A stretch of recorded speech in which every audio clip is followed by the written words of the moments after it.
we had a bit of a treading water session last time. Bahara itself was on holiday, so we mostly handled a couple personnel issues among personnel. I said that wrong, but that's okay. Um, one thing, one thing that we found abundantly clear was that Mister Desesh isn't doesn't like a reef, and he doesn't like a statue either. But luckily, he's not alone in that, as a Mister Vanderveers himself. Didn't also is displeased by the existence of that statue. And I know it The, wasn't last session, but go the ahead. captain would just say, I don't insult your religions. Do not insult mine. That's fair. And speaking of religion, uh, we are in orbit above Bahara, which is what appears to be an offshoot of the Bajorans themselves, and perhaps in some sort of uh, earlier age diaspora, they managed to find a path that, well, winded its way down here. And as Disesh managed to have his own little orb experience, one that is for some reason curiously somehow linked to Jill. Uh, Perhaps we'll find that out eventually. Um, it's been a moment of tense calm on the Nightingale, but luckily, with the reef gone, some of that tension can be lifted. And can it though? Because Arif's departure also heralds Dasan's arrival, as he too is in orbit around Bahara, waiting for the holy day to finish. A holy day, by the way, that you guys yourselves mentioned to him, which, quite frankly, thank you very much. That was probably rather helpful. Um, at least for him, certainly. Probably But why he's following us around. well, either that or he's coincidentally arriving at the same areas that you guys are. Plot convenience. I know, right? And speaking of plot, let's get into it. Let's you know what? I like to start things at the beginning of the day, top of the hour. So why don't we say that we've just arrived in the pre-Alpha Shift conference, um, or the Alpha Shift conference, the morning meeting, as it were. And as we all know, Bahar is set to open up in an hour or so. And since I can't think of anything else to vamp on, that's simply where I'll begin. Well, prior to my Holy entry, shit. whoa, Hello, Dr. Mountain Surprise. Just kidding. But I'm sorry, prior to entering this room, I would be meeting up with Dr. Harkuri because I ordered like a scan at the beginning of Alpha Shift for myself and Lawson. um, that is fair. And I am, I'll be honest, I'm slightly blanking on what that scan was for. Possession. Oh, okay, yes, now I remember. 9 tenths. I thought we did that and it was negative. Yeah, but we're doing it at the beginning of every Alpha Shift now. Oh, okay. Because the XO is paranoid. All right. In which case, why don't you give me a? We'll keep the difficulty at 0, and this is a good way to get rid of the nice first roll of the day. Uh, why don't you give me a control medicine or a reason medicine? Difficulty 0. The Sesh just, points out, it's like, It may be paranoid, but I'm not going to be the one that didn't take the fourth dimensional alien warning seriously or literally enough.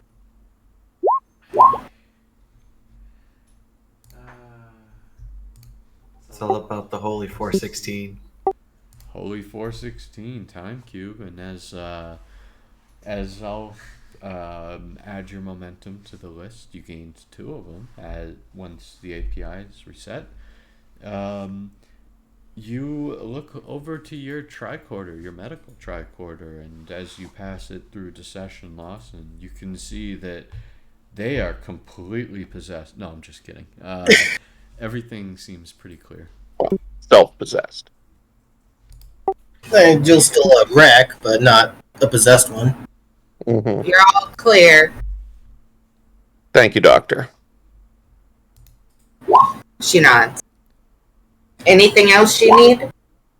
No, I think we got a meeting to go to. All right. Let's go. And as the 3 stride in to see Vanderveers and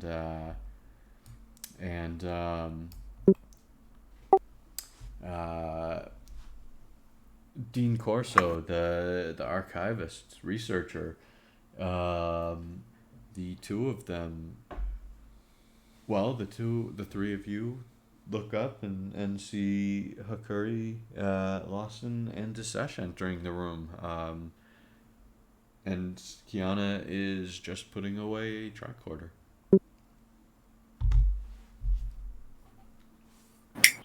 Well, good of you to join us. Morning, Captain. She Morning. nods. She has Ari in her lap. She's petting her. Cash at the moment is dutifully padding up next to Disesh.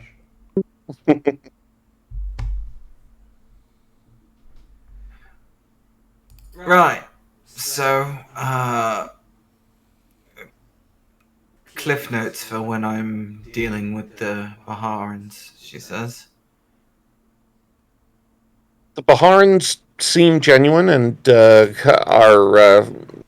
seem to be open to our presence. They reacted specifically to Bajorans a little bit differently. They wanted to make sure that we had gone through an orb experience, apparently, and well, that's what happened. I wrote up the experience as best I could, but bottom line is that well, I've been calling it the fire orb. It's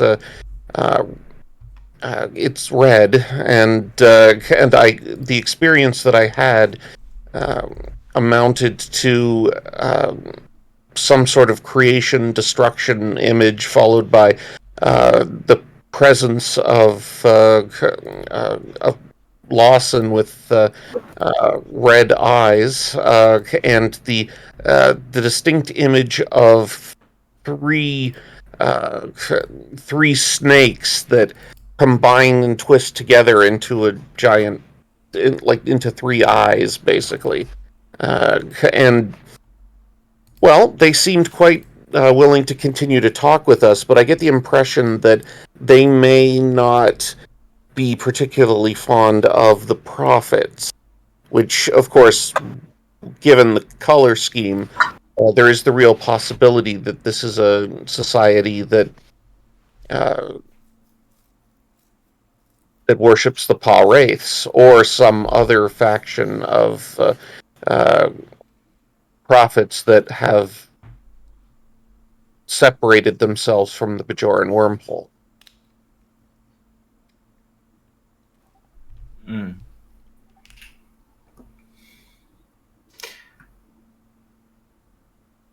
Well, she thinks to nobody that why does everybody always associate red with fire? There are so many other red things.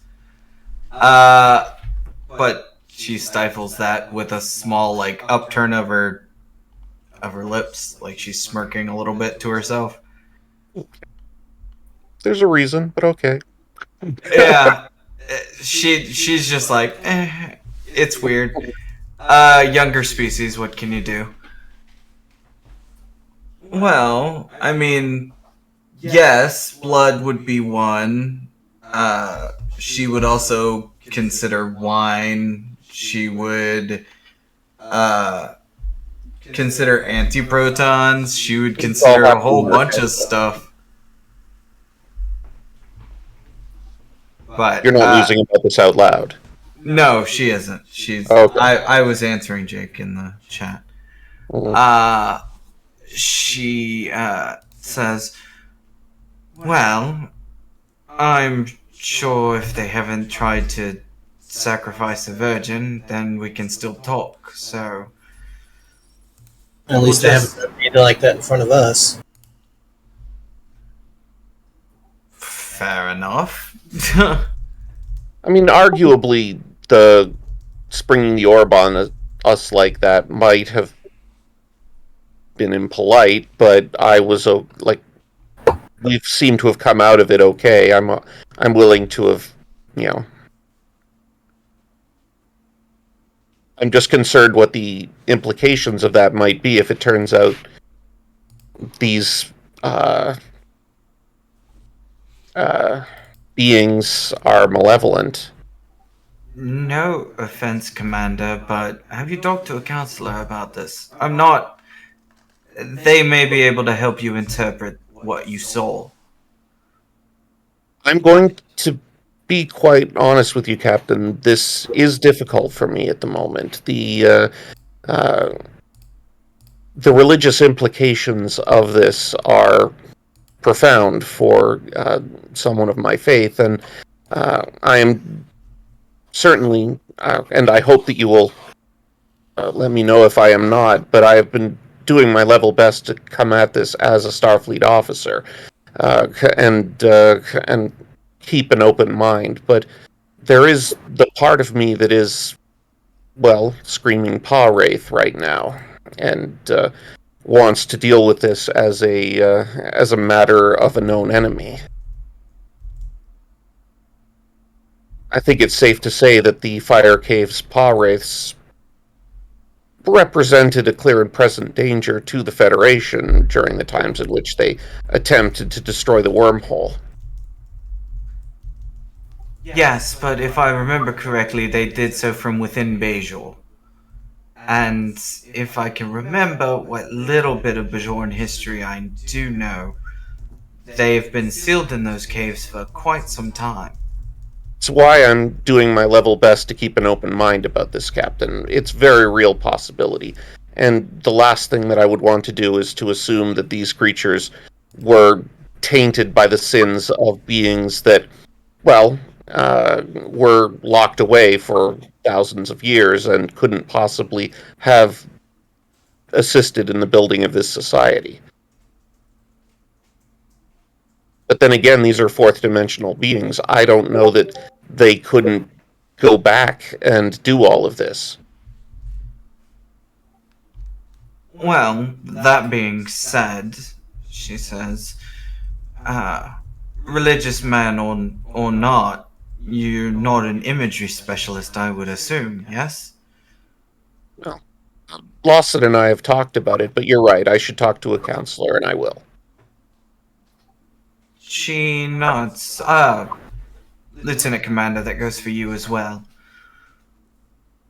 Perhaps whatever is connecting you two can be discovered there as well. What was Corso's title again?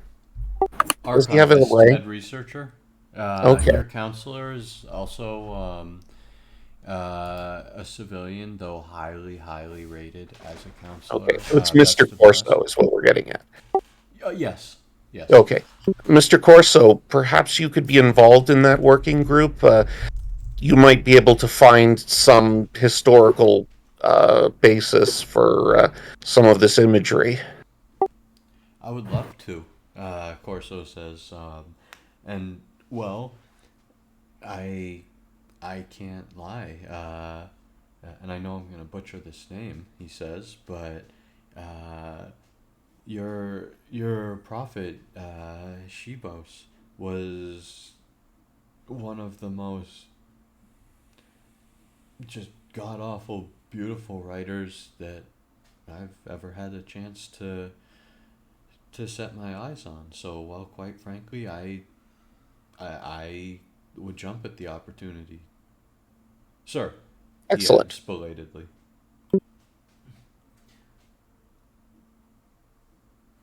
Fair enough.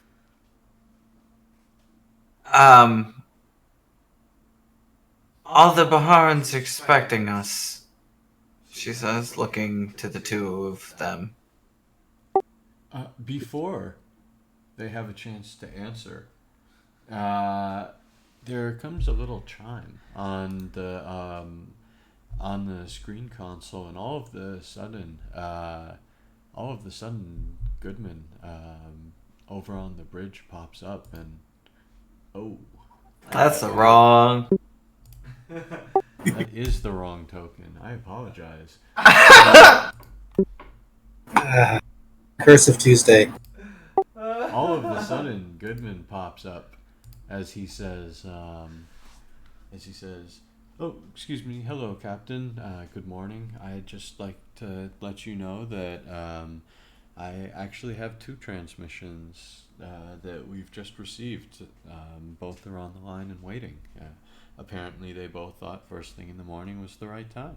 And, well, I've got an Admiral Santos from Starfleet Medical, and I've got head attendant. I've got Vedic Kira, head attendant of Deep Space Nine."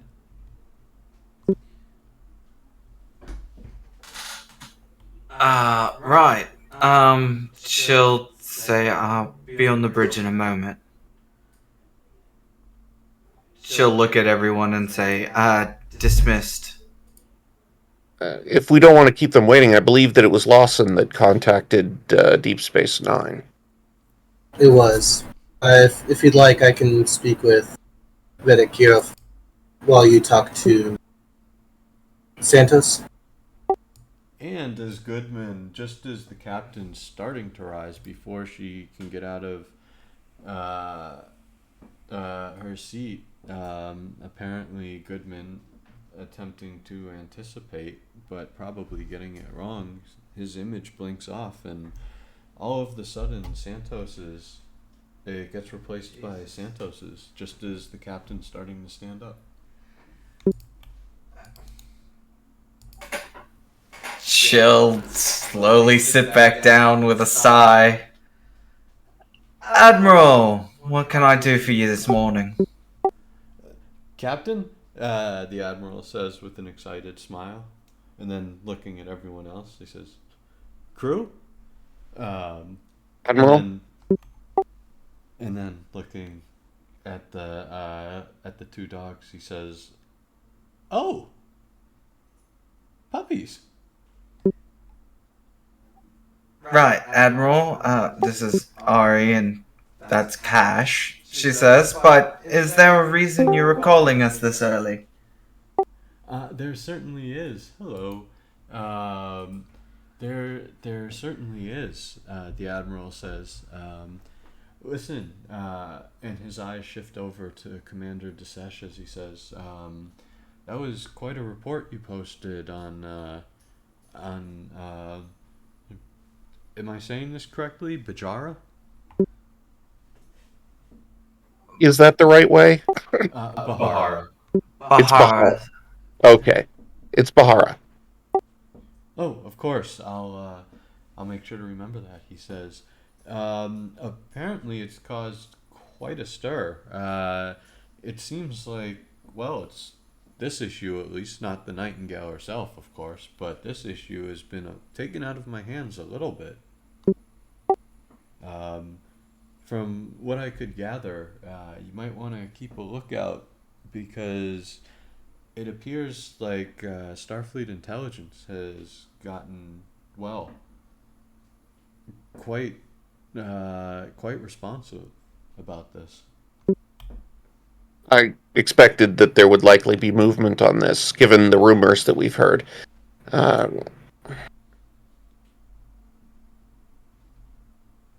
Has it been spreading around in areas other, like how classified are we keeping this information at the moment? Well, No. Santos says with the shrug. He says, "From what I understand, it hasn't been classified per se, but well, it's definitely starting. Given who's taking a look at it, I wouldn't be terribly surprised if it was. From what I understand, they've sent a ship." You know the name of it? Of course, the admiral says it's the USS Voyager, and Admiral Janeway herself, head of Starfleet Intelligence, is rumored to be on it. Janeway is head of Starfleet Intelligence. She is. Okay. Straight from the book verse. Cool. I did not know that. All right. Oh, that's not good. How Well, long do they expect until they're expected to be here? Given the fact that the Voyager's slipstream capable, probably Okay. in a day or two maximum.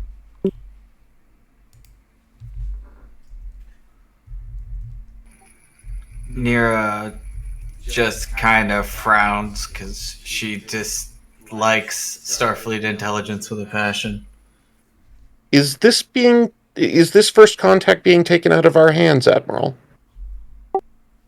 Not that I'm aware of, he says with his brow furrowing. At least no one's told me.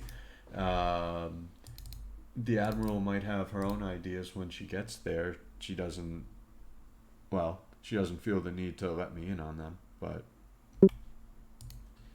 Like, just from a rank point of view, if Janeway says something that contradicts Santos, I assume Janeway wins?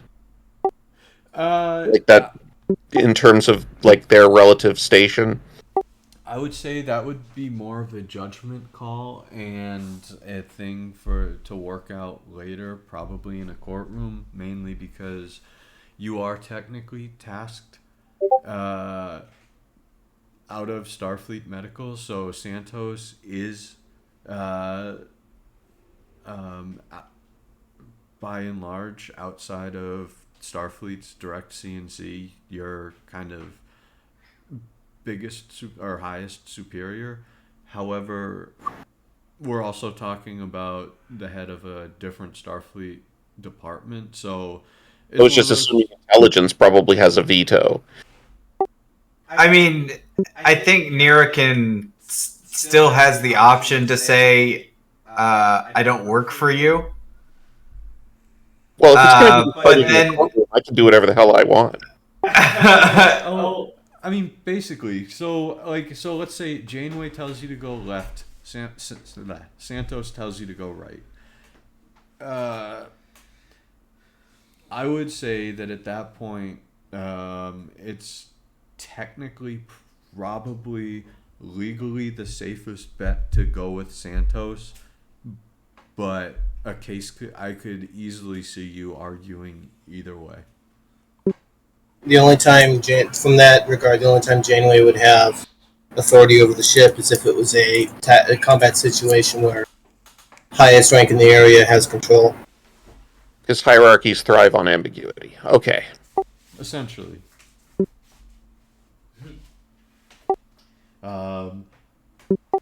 But but as Santos stresses Well- just- We appreciate the heads up, Admiral. of course, he says, and well, I just wanted to say I'm look forward to reading the next reports because, well, quite frankly, you guys are making me so proud out there. This is succeeding, and well, if you guys do well, then we might be able to get you a sister ship out there under Starfleet Medical, he says with a smile. Thank you, Admiral. Nero smirks and says, "Well, we'll do our best, Admiral." And as he nods happily, and his image blanks off of the screen. Crap! As I delete the wrong token. Suddenly, just a couple moments later, Goodman, seeing that the transmission has been cut and, well, trying to earn that next pip, all of the sudden the screen winks to life again, as this time you see Kira pop up on screen. As I sort of expected this, I'm just going to lean over to the captain and say, "Captain, this is a communication that might benefit from candor. Maybe this should be one-on-one." She shakes her head. No, I think that a little bit of openness in the wake of what we're about to have to deal with would be a little refreshing.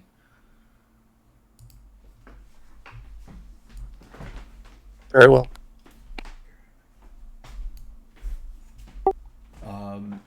And as Kira blinks towards the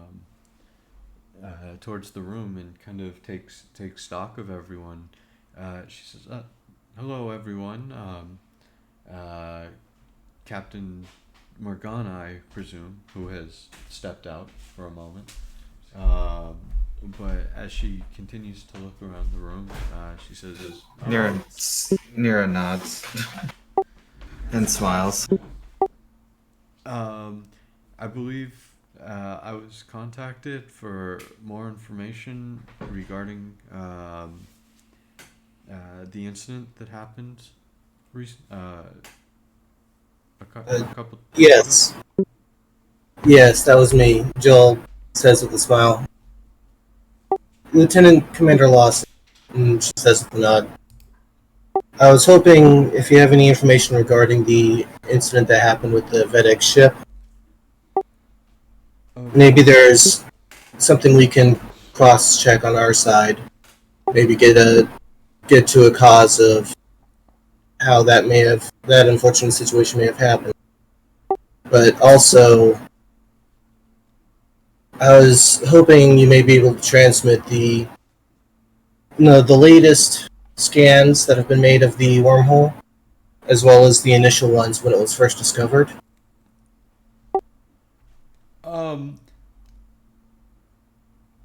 Just kind of cocking her head a little bit, she says, "Of course, I can," and she actually looks over to the side of the screen, obviously talking to someone off camera, as she says, "Start getting all of that prepared, and be prepared to send it when we're finished with the transmission." And looking back at the screen, she says, "I'll have it forwarded to you immediately. If I may ask, though, you've certainly piqued my interest." She'll smile at that. Yes, well, considering this second colony that we've encountered, we're trying to uncover every stone and find any clues as to how they may have gotten here, as well as correlating a potential second wormhole that we've been told is in the area. I'm just trying to have all the information together to draw appropriate conclusions.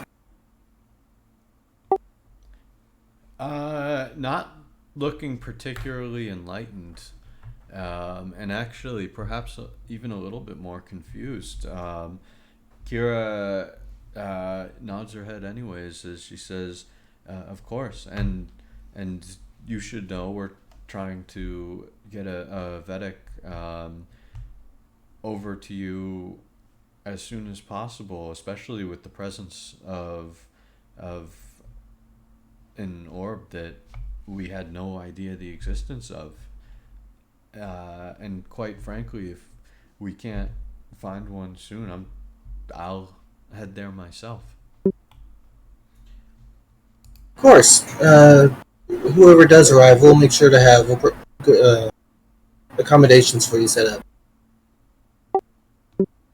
If I may, Lieutenant Commander, Commander, could we include in the data transfer any information that Starfleet has regarding interactions with the, what they call the wormhole aliens, what we call the prophets and the Pa wraiths?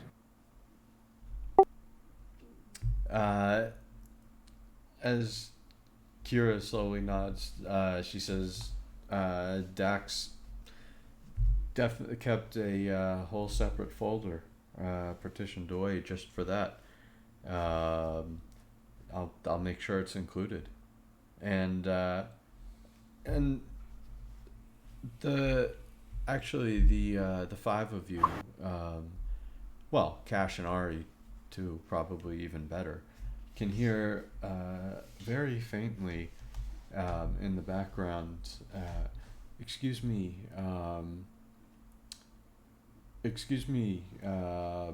Vedic, we're getting a transmission from the USS Voyager.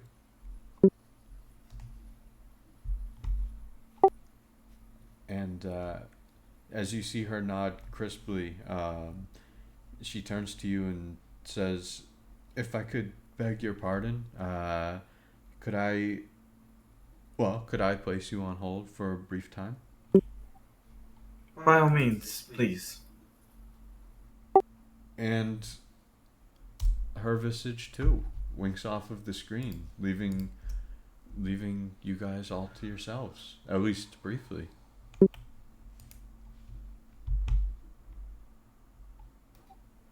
Well then.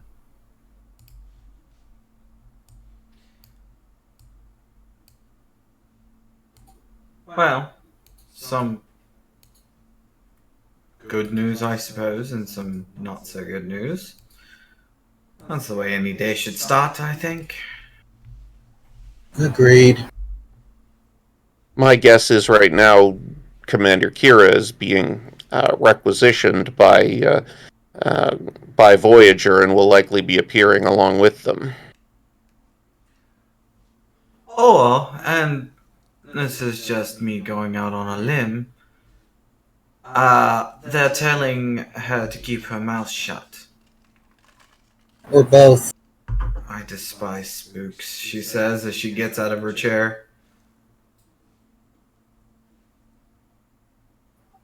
Almost as bad as Romulans, to be honest.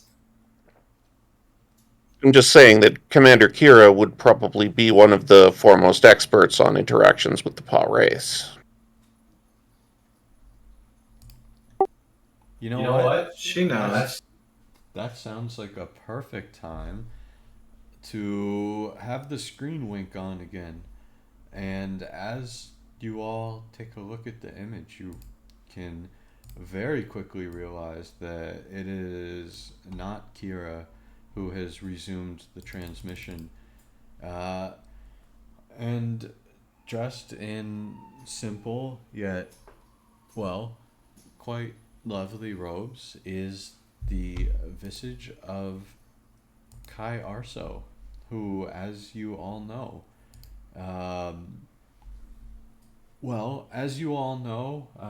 Kai Wynn was actually Bajor's loss, and in the wake of all of those events, Bajor had turned to someone who was a little bit more practical.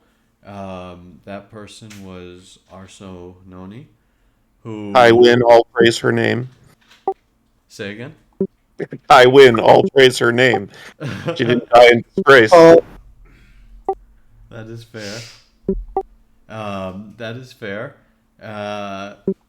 However, As you know, a brief history of her. While some of it isn't quite clear yet because it's still being written, she was one of the Bajorans who, at the tail end of the occupation, when the Cardassians were needing a final push, um, she's actually almost solely responsible for going around and galvanizing the separate Bajoran cells to kind of rise up and give the Cardassians a final push. Um, Essentially, you guys, at least you, Desesh, I don't know how much anyone else would, how much they tap into Bajoran politics, but she's very practical, and one thing that's abundantly clear is that she'll, outside of being evil, that is, she'll put the needs of the Bajoran people ahead of, well, pretty much everything else outside, including her own safety for sure. Outside of being evil, though, you didn't just call her evil, I right? didn't. No, Oh, she's good. She's good. okay. But I'm trying to say she's a little bit more of a for the Bajorans Kai than she is for the prophets, but she is exceedingly devout. Um, Is it possible that I've interacted with her in the past, perhaps as a witness to a previous trial, or like um, just because I suspect that she may be a associate of a previous defendant? I'm gonna say not enough. She is in that group. It is a player from that game, but she's divorced enough from Jonathan, at least right now, that It never came up. I guess calling the Kai to the stand is probably hard. she certainly wasn't the Kai then. Um, but as the image clears and winks on, it's the Kai of Bajor.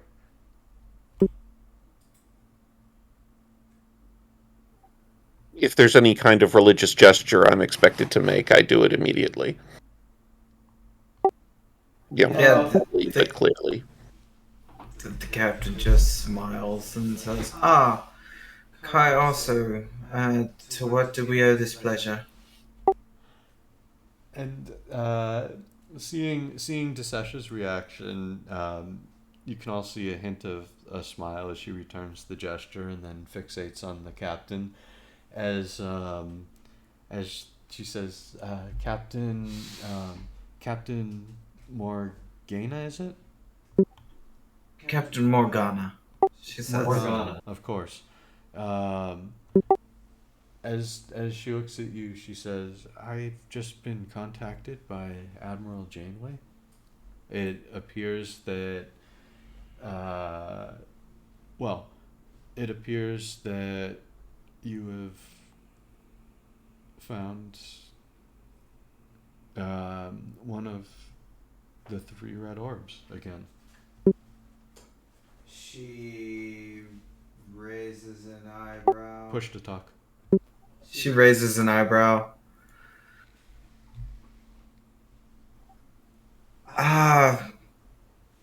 Well, while I was not down there myself, we did find something, she says. Did anyone We have seen a red orb. uh, looking at you, Desesh, she says, "You've seen it with your own eyes." More to the point, I had an orb experience with one. Nodding slowly, she says, "Very well. We'll talk about this more on my arrival. The Voyager will be picking me up, and we'll be heading there immediately." Yes, Kai. It will be a pleasure. Uh, Captain, she says, looking back to you. Mm-hmm. Very briefly, there's an annoyed look that immediately gets wiped away. The Kai might find it familiar if she's seen Mina annoyed, because it's a Ray family feature. Cocking her head curiously, you can see that she definitely noticed something, but isn't gonna comment it on. She's filing it away for later, I suppose, would be the best way to put it. Yeah, her face does almost instantaneously shift to a pleasant one.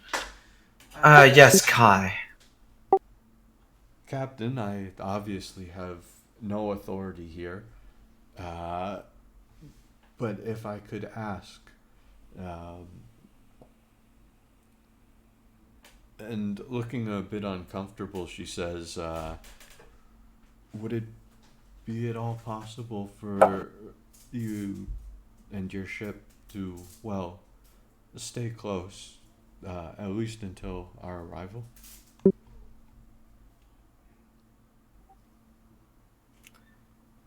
Well, we weren't planning on going anywhere currently, she says. So, I don't see why not.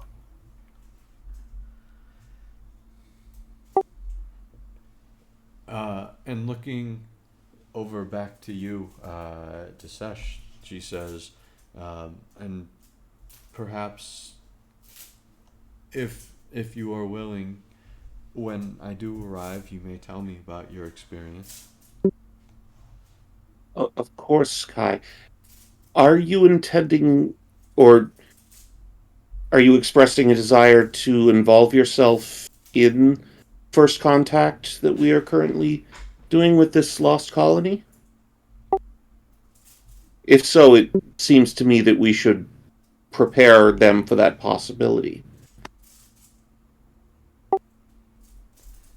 As you can see her thinking about it, she shakes her head and as she says, "No, I don't believe that's necessary. You all seem to be doing quite the able job yourselves."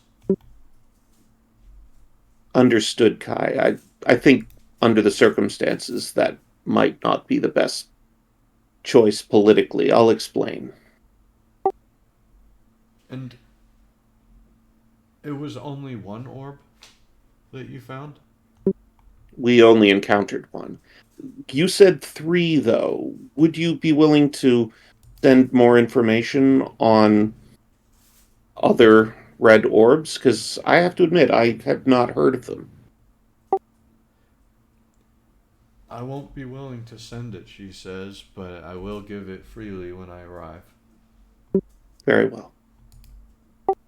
And yes, there are a total of 3.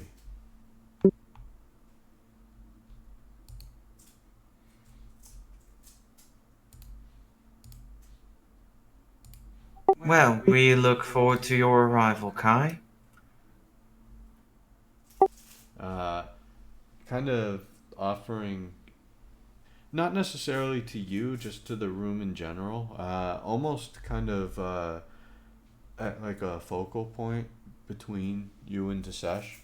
You can see her kind of gazing a little bit as she offers a bit of a sad smile, as she says, "I wish it were joyous indeed, but well, with the red orbs involved, I can't say I look forward to this next meeting."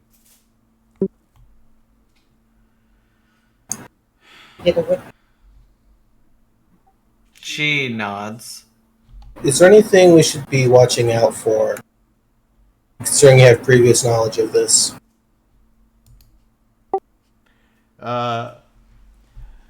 You know what? With a bit of a wry smile, she answers you as she says, "2 others, Commander.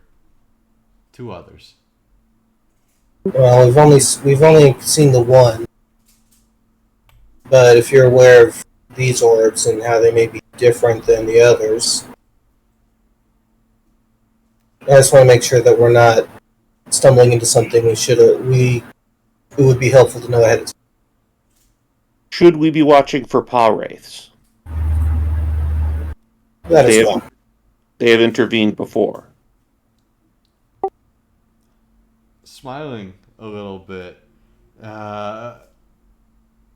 she says, No, I don't think that will be an issue here. However, in the unlikely event that you do unmask two others, do not bring them within proximity of each other.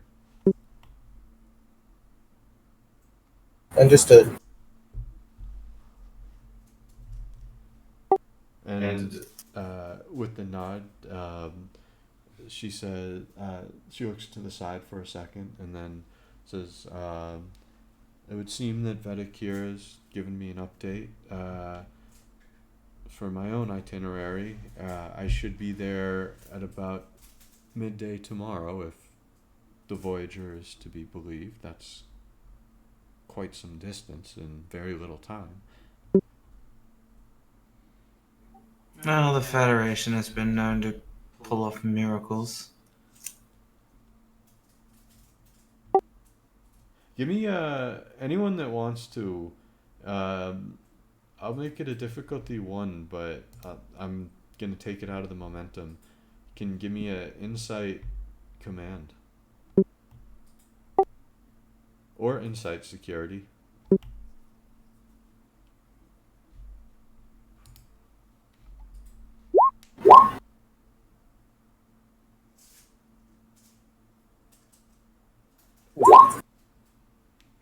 That one is for Jill. I probably don't have a focus with this. Okay. Okay. Sure.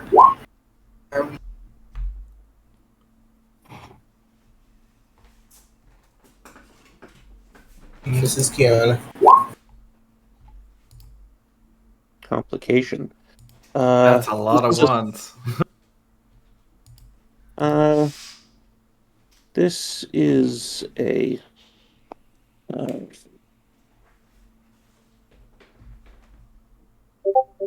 No.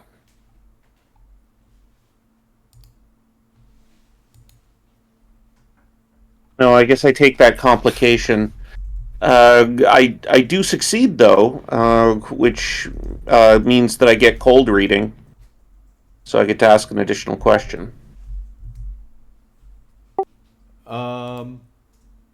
I am not going to let you use the cold reading. This is kind of a perception check. I will, however, let you use it to kind of kill the complication without the momentum, but I'll take that. As you all kind of look and notice that when the captain says the line about the Federation being able to perform miracles, Arso kind of scoffs at that, just a little bit. Like it's not ill-natured. It's almost like she's lost in a memory that kind of amused her. And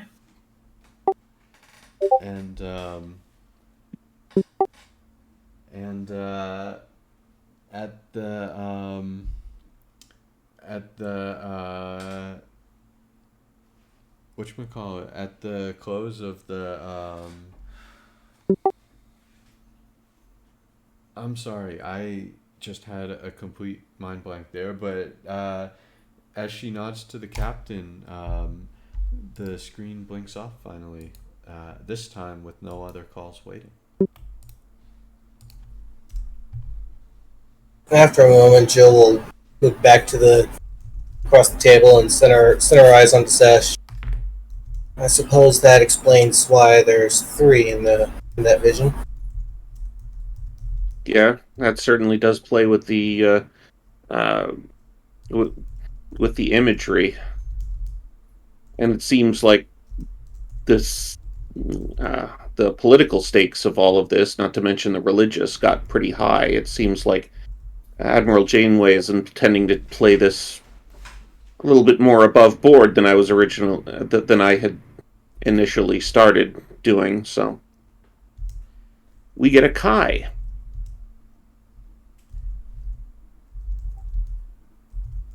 Jill's face tenses up with a nod. We get a Kai. The captain just looks annoyed. She feels annoyed too. If Lawson is listening. Yeah, it's for what it's worth as a players. It's Jill can pick up everything. She just doesn't know how to process it. So right now, Nira's annoyance is just reflecting on Lawson's face as she adds, "And another admiral." I'm frankly glad she's coming here on the Voyager, because the alternative would be that we would have a Bajoran fleet very likely showing up. The fact that a Kai is traveling at all is pretty remarkable given what happened to Opaka. Considering who this woman is from stories and legends, if you believe them, I doubt a little space flight's gonna frighten her. Well, the fact that she's something of a wartime Kai is what concerns me. There are plenty of ways to rattle sabers in this situation that I was trying to avoid. That's the part that concerns you. She didn't express interest in being part of the communication, so I'm hoping that she's intending to be somewhat hands off. But yes, the possibility of a religious war here is what I have been trying to play down. It doesn't appear that it would be a war. It would be a complete takeover if they went that route. But this is definitely going to have to be something handled delicately. We've got the Bajorans that we know, and Jill will gesture to Desesh. And then there's the ones that we don't know that may know things that concern and or scare others of their kind.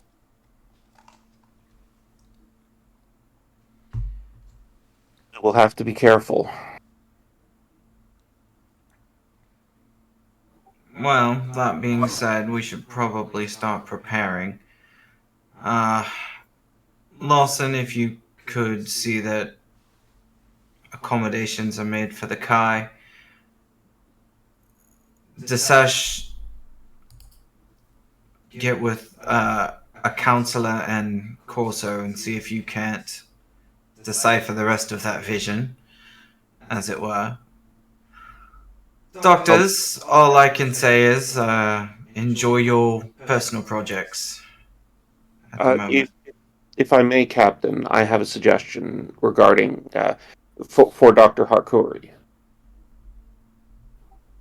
She nods. It's my understanding that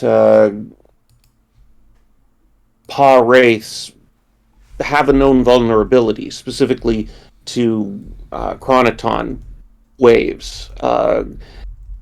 It would be good if we were to have some means of dealing with this.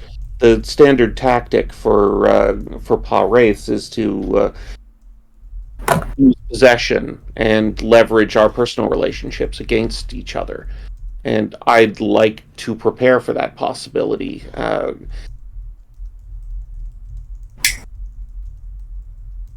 Okay. That shouldn't be any issue. I'll see what I can whip up, Hopefully, and I'll let you. thank you. Hopefully, Commander Kira's or Vedic Kira's information will have detailed information about those incidents. Perfect.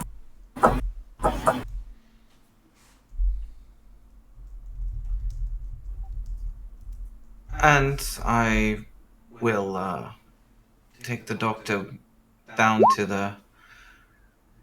If he would like to accompany me down to speak with some of the Baharans, she says, well, you all do that. Seeing as we have yet to meet the native race.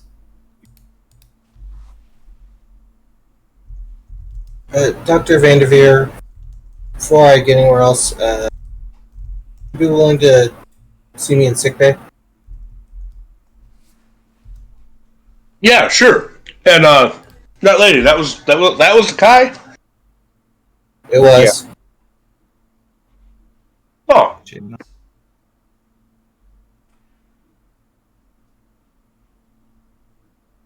Yeah, seems a bit young, doesn't she?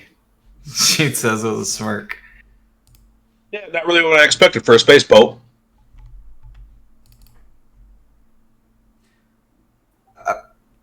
Permission to depart, Captain. Permission granted. Sesh gets up, signals to Corso to come with him. As Jill's getting up to go with Vanderveer, she'll just make the side comment. You're expecting an old man in a white coat? Nira is currently biting her lip from busting out into a full-on, guffaw. She's doing that thing where it's like... Jake is too. Just expected an old something, I guess. Oh, no. Well, different cultures have their ways.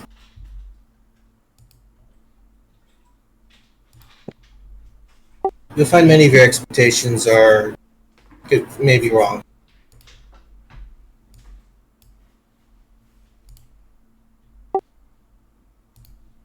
Yep, and while they're going to the sick bay, Nero will get ready to go down to the planet, get security lined up and all that. That's fair. Then why don't we follow the doctor and Jill for the moment, as everyone kind of streams out a little bit, and as sickbay fast approaches, the two of you enter the sickbay, and actually as the two of you do, a good old-fashioned help bot heads out from the wall and says, "Hello, will either of you be requiring assistance today?" No, thank you. We'd like some privacy, please.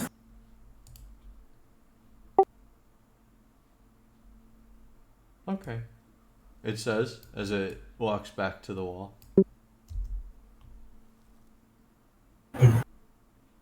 She shakes her head. Sorry, Doctor. Recently, you mentioned to let you know that when the headaches come back or if they get worse.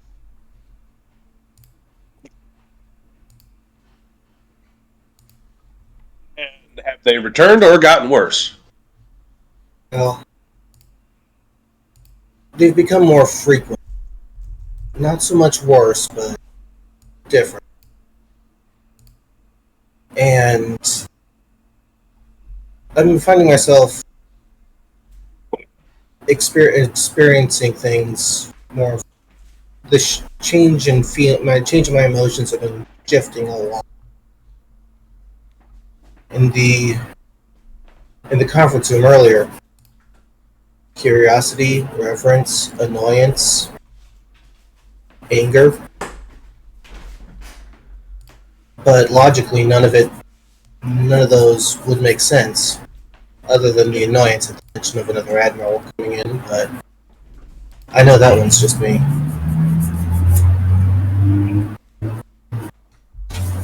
Well, we're presented with an increase in frequency of the attacks, and accompanied by varying mood swings. It tells me we could be dealing with something causing a chemical imbalance. So let's add a corticosteroid to that and see if that doesn't help with the frequency of the attacks. And let's just monitor your serotonin and dopamine levels and see if the change is from these chemicals sort of leveling off, which might take some time to get used to, or if we need to add in another medication to help with those receptors.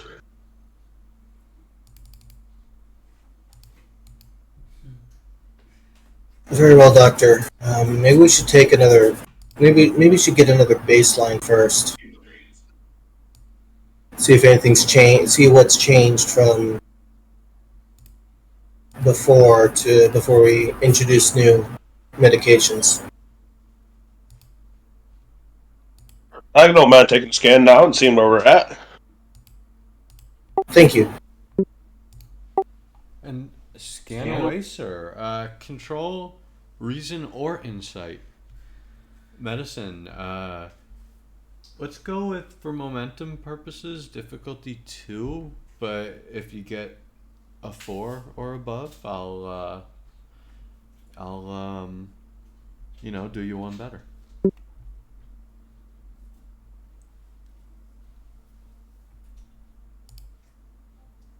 Do we have momentum? We do not. We No, should I have two. apologize. Yes, you should have 2. I don't know. I apologize. You do have 2. Okay, I'd like a third dice for momentum, please. And what's the doctor's emotions right now?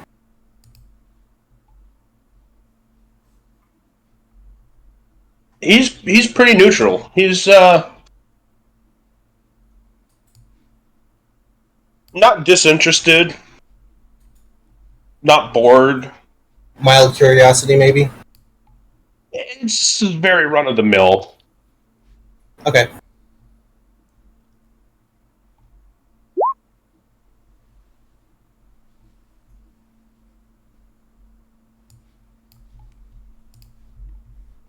Okay then. But not run of the mill enough not to grab it as you replenish one that you've taken and gain another momentum.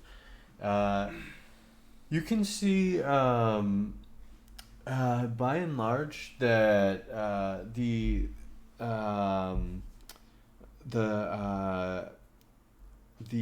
electrical components that are housed in that I think it was the prefrontal cortex, the quote telepathic gene, end quote, is at this point definitely firing a little bit more than it was the last time you scanned it. And not only that, but it doesn't seem to have the same constant and kind of static readings that a typical telepath would have, i.e. Vulcans, Betazoids. It's definitely more ebb and flow, and because you got past the 4, I'll say that you can kind of, as you kind of puzzle over that for a bit, you realize it's not exactly due to a faulty mechanism, as it were. It's more that she doesn't have, because this is new and for regular telepaths, it's essentially something that they're kind of born with. She just doesn't have the knowledge, experience, or ability right now to really kind of almost mentally control it, I guess.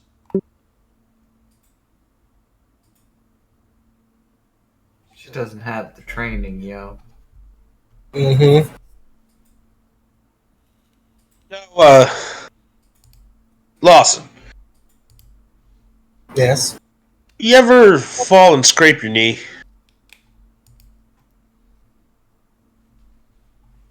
Hasn't everybody?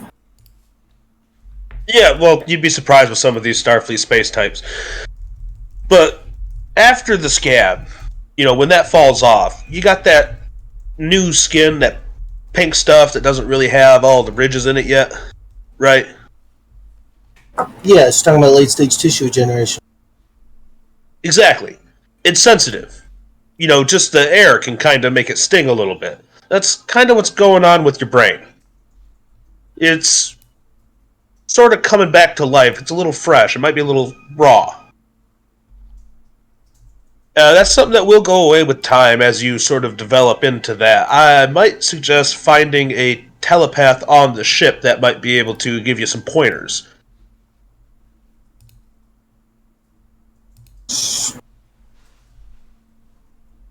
She's got the face. She's shocked.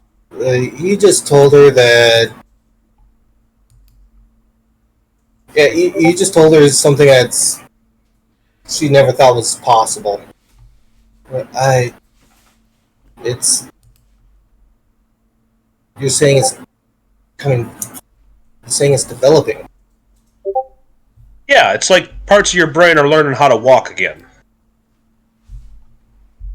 Oh. Oh, damn. Told you I was good.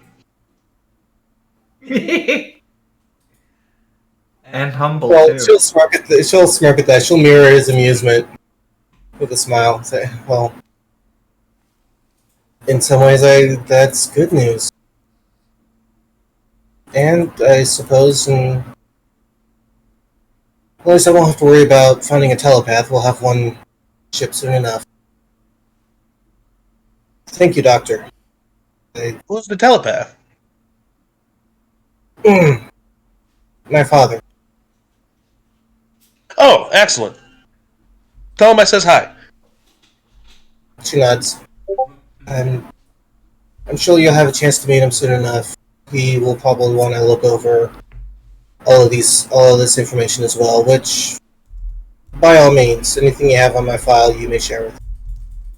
Okay, excellent. That saves me from having to ask you later. Any topics on medical history you do? Oh, if it's in the file, whatever. Yeah. Anything you have in my file is free to share with him. He already knows most of it anyway, so she shrugs. It's not going to matter much.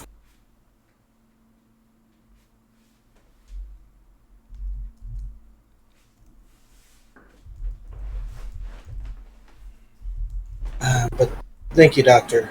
I should be getting back to work. No problem. If you do need to take any breaks for the headaches, I'd probably just put a cold compress on it and chill out for about 15 minutes. I can write you up a doctor's note for that, or I can just make a note of it on a pad. She nods. If I need to, I will. Again, thank you. And I suppose, at least in a couple of days, I may be back to see if there's any developments. Well, further development. Out of character, I would like to point out that this is the NX's sickbay.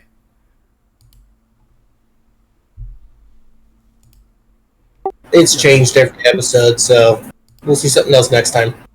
Yes. That is true. You gotta keep it fresh. Yeah. And as Lawson heads out to do just that, let's say that realizing that the best place to kind of make a chunk in some of that data is not actually the bridge, but rather the lab. As she heads there and the doors open, she can see Kiana also just starting to kind of settle into work.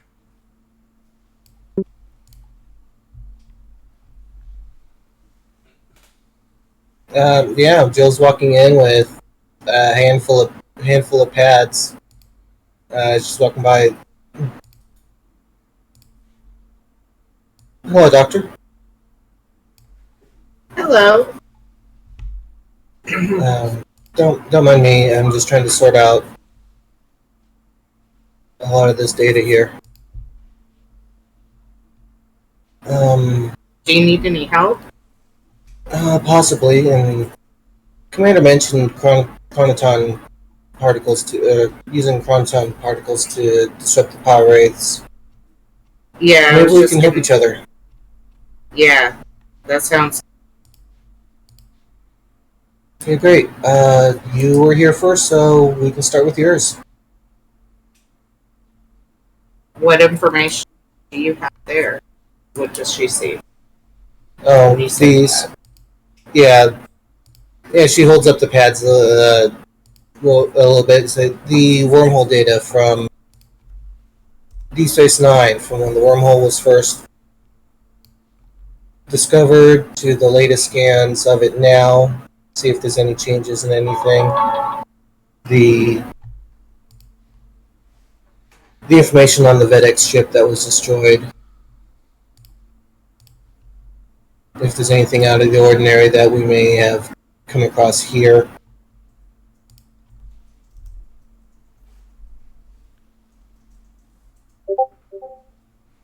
A lot of it's, unfortunately, it's disaster investigation. Alrighty. Then. So you think that these are connected? I want to at least rule them out as soon as possible. Okay. Let me help you look through this stuff real quick, because I can always just pull up the information I need from the computer. So let's read through this paper. And she'll grab like half and sit down next to her and start reading over it. Okay. Yeah, we'll start seeing if there's any correlations to what the ship has picked up with the orb on the planet. We'll cross-check even the planet itself, though we're not expecting anything there, with the wormholes.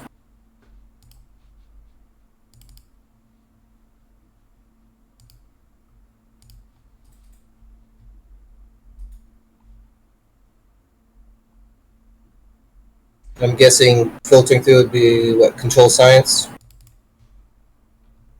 I apologize. I think reason science is probably reason or insight. Though I suppose I'd take a. I would take a control. I'm gonna give you the same thing. Difficulty 2 for momentum, but 4 for an upgrade. Okay. For Jill, take a threat. And astrophysics as a focus.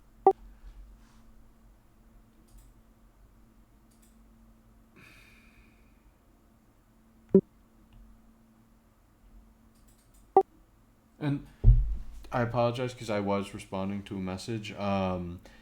You're attempting to sift through the data or do the chronoton? This is right now. It looks like we're doing the data sift first. Then I will not take astrometrics. Wait, then hold on. Then let me get a little bit more specific. The wormhole data or the ship data? Exploding. The wormhole data. Okay. Yes, I will take astrophysics as a focus, and I will. I'm gonna redo the difficulty because I was thinking of the wrong challenge. So I'm just gonna make the difficulty a straight 2. Okay. Still take a threat.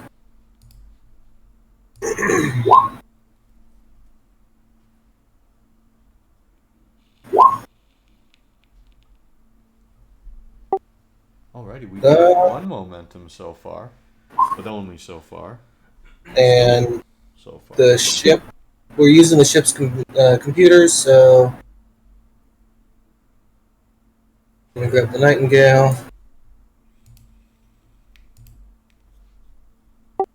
And Kiana can. Oh yeah.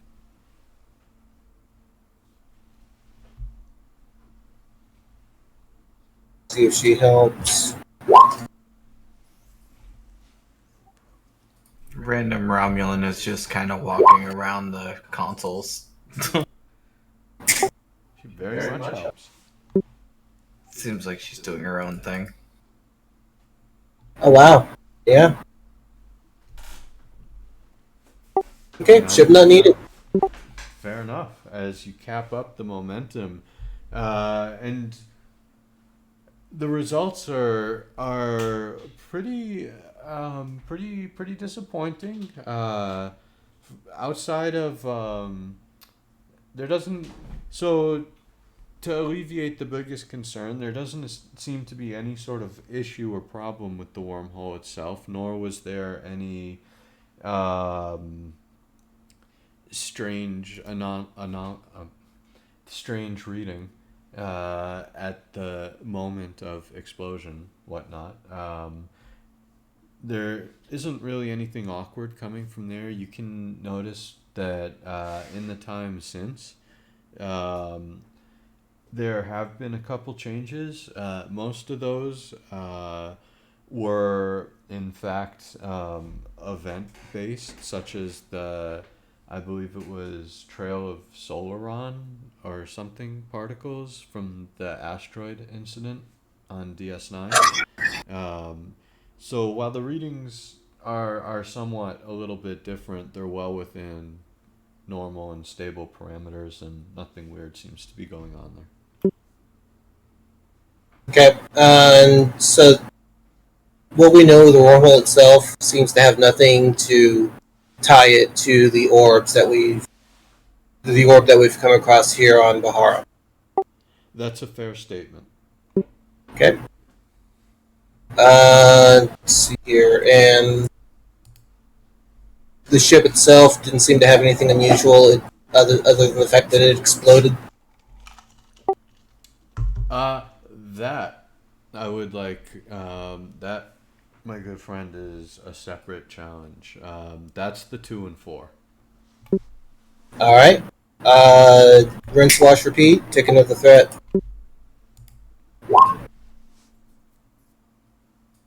And for that one, I know it's not astrophysics. Warp field dynamics is a focus. Yes, 100%.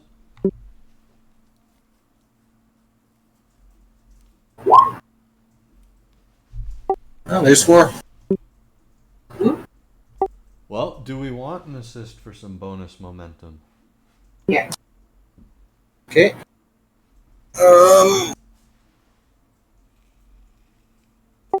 Well, you already have For 2. Kiana would But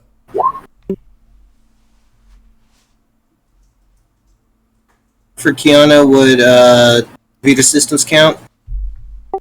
I'm sorry, what systems? Computer systems? Yeah.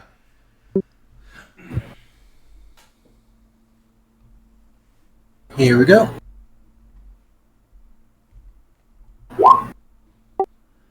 Giving you guys 3 bonus momentum, and I'll give the explanation first. As the 2 of you kind of sift through the data and She's just watching, and that's her watching the information across the screen. And as speaking of that information, as the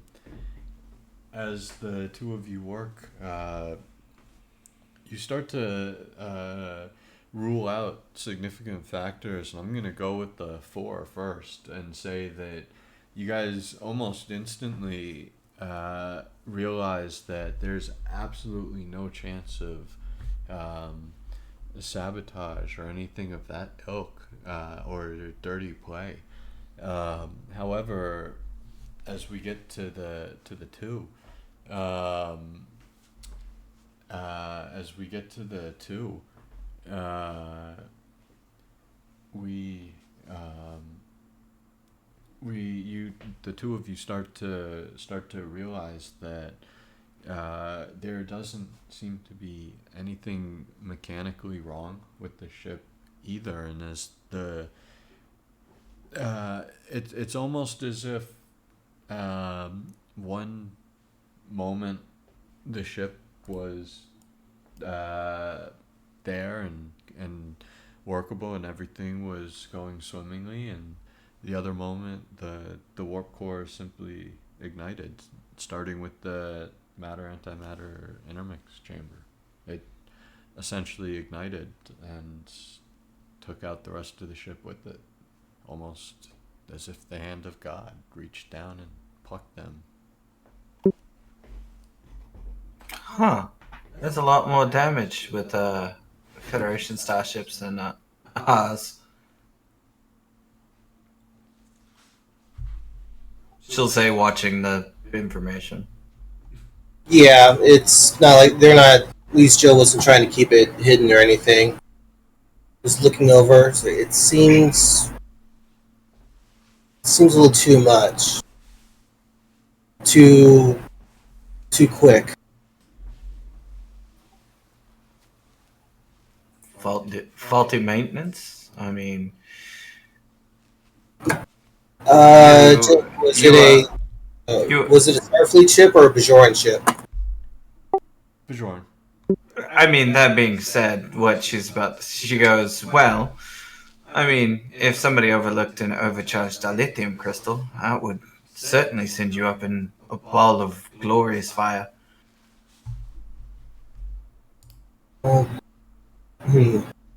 Faulty maintenance. Jill thinks about that. Possibly. I'm not too familiar with how well designed their ships are. Well, you can tell from the engine design it's your basic antimatter explosion, she says. Much like your Federation ships. Yes, but Federation ships just don't go off like that. And plus, there's strict guidelines on. There's strict scans done on the crystals, even the antimatter itself, before it's loaded onto a ship. I'd like to think the Bajorans do something similar. Well, If it was, this feels. I'm trying not to jump to sabotage. well, I mean, let's see, she says, and she'll come over and she'll tap on the console, bringing up like a basically a simulation of the events, but she'll, you know how in flight simulators sometimes you just want to take off and then nosedive the plane into the ground? Absolutely. Often. Okay, now picture this, but she's going to have the warp core explode with the normal amount of charge in the dilithium chamber, a slightly more extreme, and go until they can get the damage. And if nothing else, it will rule out an overcharged warp core, which again doesn't quite rule out sabotage, but I mean, it proves the theory that, you know, this wasn't just a normal warp core. Yeah. She's basically doing the Romulan thing of trust nothing, question everything. So it cements the fact that too much antimatter was shoved into the reaction, and that's what set the ship off. Yeah, basically. Okay. Why don't you give me a reason engineering or reason science? I am gonna do the same thing. I'm on a roll. Why not? Difficulty 2 for moment. Oh, before we get to this, It's going to be difficulty 2 for momentum. However, I forgot we have 3 bonus momentum. So I forgot. Instead of making you guys use them right now, I'll say those are open for the roll, but after this task is complete, then it's use it or lose it time. Yeah. And for walking encyclopedia, it's you spend your determination or you spend momentum. 2 momentum. Cool. 2 momentum, giving myself the basically warp core design for a focus. At a +1 comp range, so it's comp 2. Okay. Yeah. She's smart. We'll go with another momentum for a third die.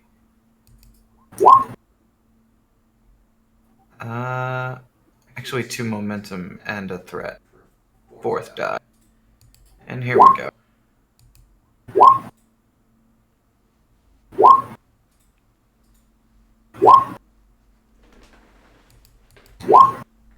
All right. And Yes, an assist. yeah, well, okay, yeah, we'll see what we can get back. So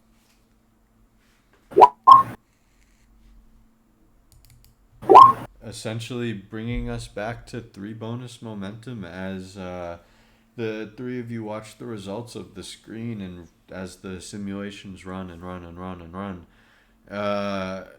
as you see the power start to creep up and up and up, you do realize instantly, all of you, that no, the amount of matter, antimatter present definitely would not not give you the results that you witness. But as the simulations continue to grow or run, you see the power curve start to grow and grow and grow until you all realize that essentially you need about 47 times the amount of power that should have been present in that engine to essentially get the results that you have witnessed. However, as I said, the scans do not pick up that. They simply you simply have the moment of everything being okay, and then there's the flashpoint. Okay, so through our test, we determined that it would take 47 times the power needed to explode the shuttle the way it did. But the sensors from DS9 did not pick it up. For clarification. Yes. would it be reasonable to assume that something just at that point something just shoved the rest of the antimatter that was on the ship into the reactor at one point? You would have to flood the entirety of the EPS conduits into the warp core. And then some. Like all of the antimatter on the ship, just whatever was left, just shoved right in at the one possible moment versus spacing it out like normal fuel injectors. You have 3 bonus momentum. I'll answer that for 1. Take it. Yeah, dig it. Well, I suppose the answer is within the answer. First things first, would all of the antimatter present on the ship give that result? I'll be real with you, I'm not 100% sure. Probably not. However, timing-wise, it would be highly unlikely that you'd be able to physically get it all in there within that moment of time. So essentially, the answer is no. Although, Never mind. No, a warhead wouldn't do it either. no, but if somebody with advanced, well, that would be tantamount to sabotage. But you could add dark matter to the warp core without having to flood it with extra power. Technically, would have caused the same effect, or even just adding an extra bit of normal matter would do the exact same thing. Normal matter would just cancel out the existing antimatter. Oh yeah, I'm thinking singularity drive. Never mind. But the introduction of dark matter would. I'll tell you what, you guys have 2 more bonus momentum, and I'm going to let you puzzle over for a little bit while I flip to the shrink's office. So let's use that. What do we got? In her Romulan brain, is there a way to basically, well, in general, just inject 47 times the power into a warp core without anybody noticing? Like, she noticed that obviously DS9 sensors picked it up that way, but, you know, is it a misdirect? Like, she's basically like, you know, is their sensor data actually legit? Okay, that's fair. Yes, the sensor data is legit. As to the actual question the longer question, I'd actually have to think about that, but their sensors are legit. They're just probably old. Yeah, I mean, I'm like, just the scenarios in my mind are: can you phase cloak, X amount of antimatter, compress it into a spot, and then unphase it within Y? And if that's the case, possibly, but a Romulan might get to that conclusion, but you can tell that that didn't happen. And wow, For the phasing would be. Go ahead. For the amount of antimatter that was put in there, what size container would we be looking at? If somebody, like, beamed it in without anybody noticing, a stealth beaming, which would have been the next thing on Kasara's mind. Well, if it didn't go this way, then somebody's a damn good transporter operator. Yep. I am thinking. My gut wants to tell me that yes, it's theoretically possible, given the size of how much antimatter is used. So, to kind of answer Jill's question, I guess, I don't think we're talking about a barrel here. As inconvenient as it is for my own devices, I'd say it could probably fit within a mug. Okay, so that tracks to the theory of somebody inserting the antimatter one way or another, manually or with the transporter. Well, let's look over the manifest of the shuttle. Besides having the Vedic on board, they'd have other supplies. Let's see what was loaded. That's fair. And while I puzzle over that, I'm gonna flip us over to the shrink's office because while this is going on, Mr. Desesh has his own interpretations to kind of puzzle through, and less the I would say in this variety a little bit less the hard equations, numbers, and science, and perhaps a little bit more, well, philosophical and no less theoretical, as Mr. Farrows has greeted you warmly and has offered both you and Mr. Corso a seat.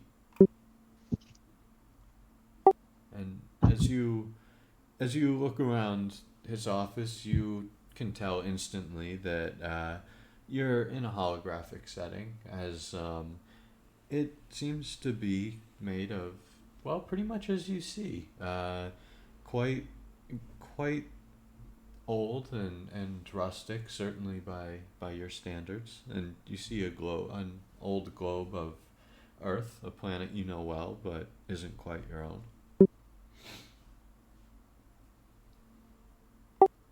And you were muted, sir, if you were attempting to talk. Yeah, sorry. I keep forgetting about that.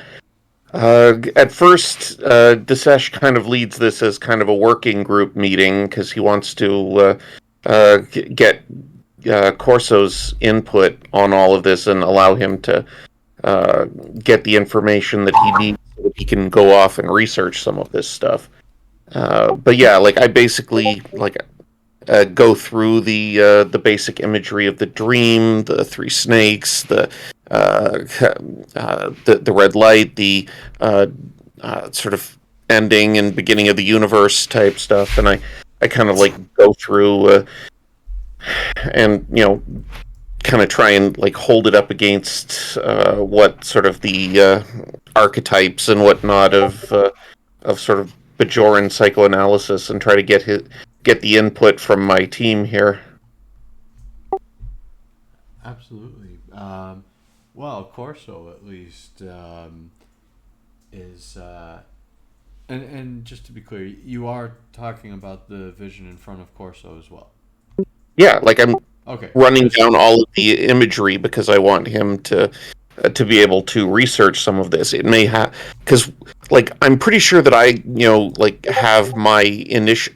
If this is something that has come out of my own own conscience or consciousness, then it matters what these images mean to me. But if this is imposed from outside, then these images might have context that I lack. This might be referencing things like red orbs or like historical events that I simply don't know about, and that's why Corso's here. So I want to get him to know all of the imagery so that he can be looking into that, because I kind of want him to leave eventually so that I can deal with this on more of a personal level.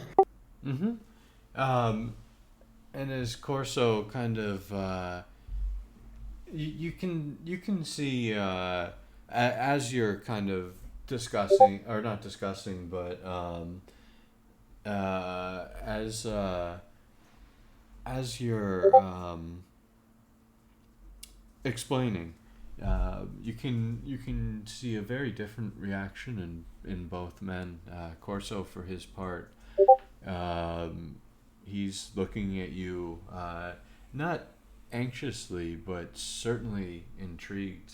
However, Farrows is leaned back in his chair, and you can tell that his arms are simply folded in his lap, and his head is rested against the backrest with his eyes lightly closed. And you can see every now and then, as you get to the end of a point or make an interesting conclusion or report something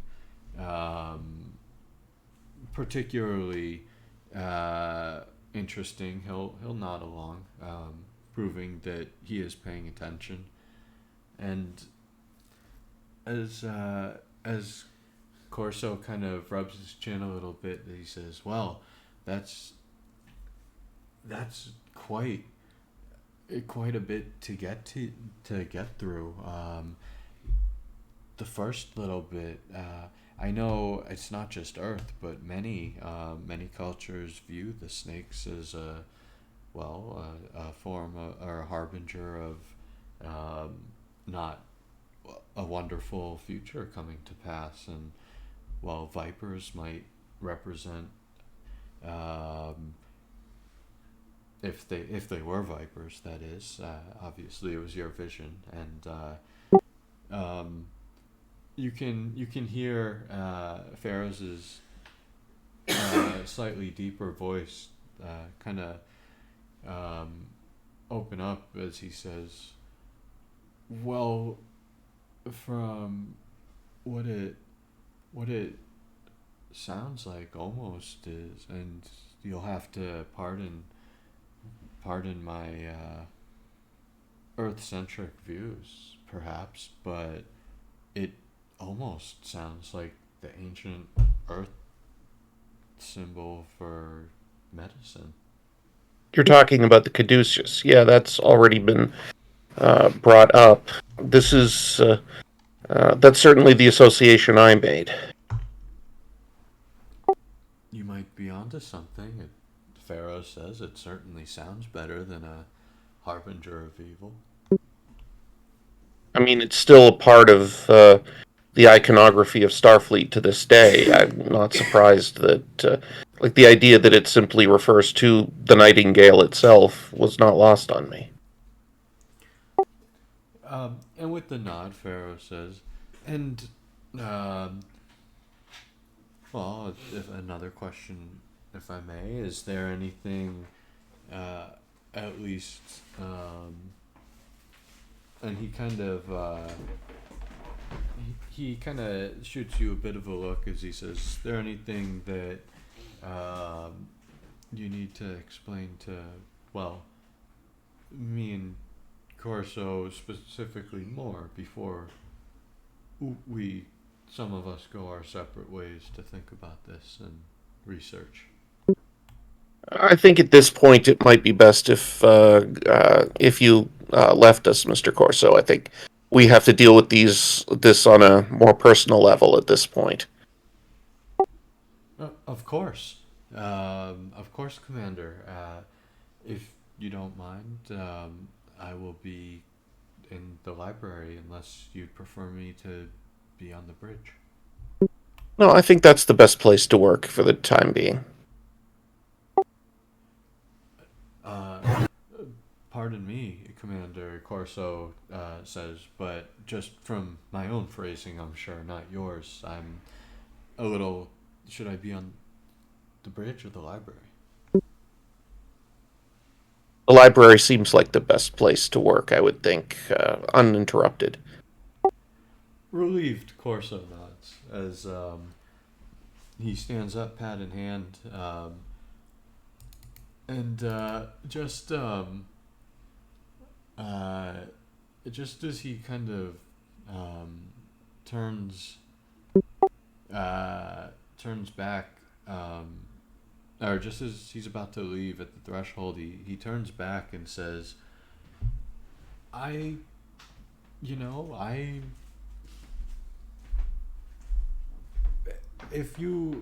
Commander, if you were human, I would be more tempted to agree with both you and Mr. Pharaohs here. But at least one of the things I'm going to puzzle over is if it is the sign for medicine, shouldn't it have been a Bajoran one? Well, to be honest, Mr. Corso, I did not grow up on Bajor. My awareness of ancient Bajoran symbols might very well be somewhat secondhand. I grew up on a starbase. surrounded by Starfleet officers. If I were to have some sort of cultural connection to a symbol of medicine, it might very well be the caduceus. Nodding That's slightly. I'm sorry, go ahead. That's why I need to reach out to you, sir. If this has some significance in Bajoran custom, I may well not know it. Nodding a bit, he says, well, he kind of blurts out without thinking, not born on Bajor. And as he kind of squints and processes your age a little bit, he just kind of accidentally says, but for the best, probably. And kind of gets that quick, like, flash freeze of a man who realizes he's just said something stupid. And as he nods, he says, "I apologize, sir. I'll get started right away." Thank you, Mr. Corso. You're dismissed. And as he leaves and the door closes, you can see Mr. Farrows is chuckling a little bit as he says, "Oh, would you like something to drink, Mr. Desesh?" What is his first name? Jada. I don't think I gave him one. I think it's just Pharaohs, like Madonna. Yeah. Okay, well, in any rate, I dropped the rank because this is like I'm basically moving into counseling session mode. I say, Well, then it'd be Doctor. The Pharaohs, please. most counselors are not necessarily doctors. Yeah, that's fair. I'm just assuming that I'm probably more informal in these sessions. Well, it's up to you, really. He's certainly not calling you by your rank. Mm-hmm. Yeah, I'd probably at some point have encouraged him to call me Iraj in these sessions, because that's what this is more about, feelings and whatnot. So I kind of like lean back and I just say, "This has been a stressful week. I haven't had a chance to get back in here, but as you can see, there have been some pretty earth-shaking moments." Really? He says. I must be kept out of the loop. Why don't you tell me about them? I'm fresh off the command of the starship, and well, I leave rather worried about my relationship with the captain. Well, it's interesting. I actually heard something about that. You can see him visibly wince when he suggests that, because he's been trying to keep that away from the crew. Oh, no.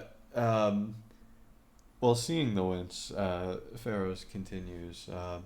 But I'll be honest, from the lower deck's point of view, well, at least certainly mine, I didn't notice anything of the transfer of command, so I suppose nothing too earth-shattering could have happened there. At least to me, the ship felt quite steady. It mostly has to do with the fallout of the situation, and I can't help but notice that I'm here and not on the away team right now. Well, were you assigned here, or did you choose to come? Yes, it was the captain's order.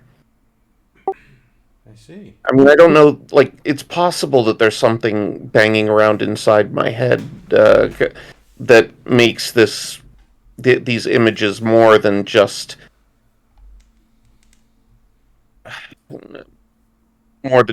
like the matter of fact images indicating Are you orbs or some kind of intervention, maybe even possibly some sort of implied threat. I or feel like I've perhaps gone over a lot of this in my own mind. well, perhaps you're simply trying to figure out if you're the subject of a prophecy or you're simply having delusions of grandeur. There is certainly that. I feel like I've done my best to operate on the assumption of that this can all be explained in on the level of wormhole aliens and religious uh, differences, but there is the part of me that is screaming paw wraith and wanting to believe that this is happening and that there was a reason why I was put at the head of all of this. Well, what may I ask is the problem if the power wraiths are involved and or if you are put at the head of this or at least some sort of subject in its ordeal. Well, I suppose the worst case scenario would be that I've been targeted because of my weakness. Or it's simply more of the same. After all, power wraiths, prophets, these are wonderful names and well, I hope you don't mind. I am not in any way, shape, or form making light of your beliefs. But you've already given yourself subject to many things, many nebulous entities of power that are far outside your own control. The Federation, Starfleet, Jag Corps, if I'm understanding correctly. Would that not all be the same situation, simply a different, well, a different entity at the top? What do you know of the nature of the prophets? They have a unique relationship with time, is my understanding, and even the interactions that Starfleet itself has had with these beings plays that out. There is the real possibility that they could be manipulating this circumstance, that they could want me in this chair. And if that's the case, I have to know why. I have to understand. I correct me if I'm wrong, but would that not eventually become clear to you anyways? Quite possibly, but possibly if it's too late. What if they have placed me in this position because they think I'm vulnerable? If they're as powerful as you say, Arash, would we're all vulnerable. And if they wanted to place you in this position, well, it would appear that either they have or they could easily do so. Is that when you approach your next decision or your next branching point? Are you going to be true to yourself and do what, well, you feel is the correct course of action? Yes, but we have to understand, I don't know that I can afford to wait to be in the position that they have picked out for me. If I'm dealing with creatures that are capable of seeing the future, I have to try and step up to that kind of game. I have to see where the road is going if I have any chance to anticipate their moves.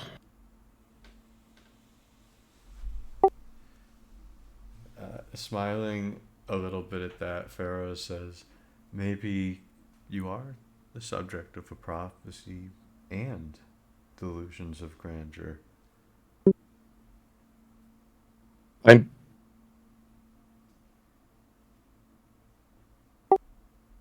Mr. Yes. Raj, I think, if nothing else, what's clear to me is you should go to sickbay and ask for an anti-anxiety medication.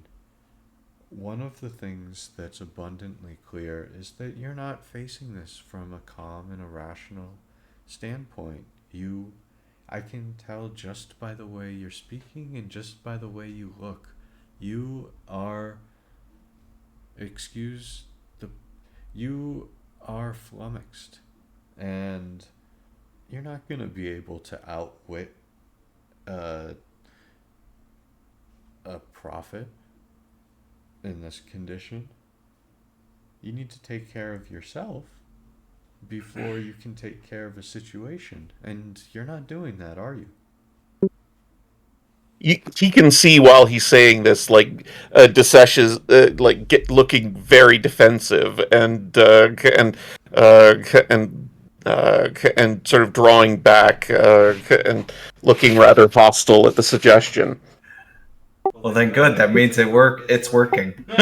And you, as you're getting more and more so, it's very subtle, but you can hear Pharaoh's voice dropping a little bit more steel into it.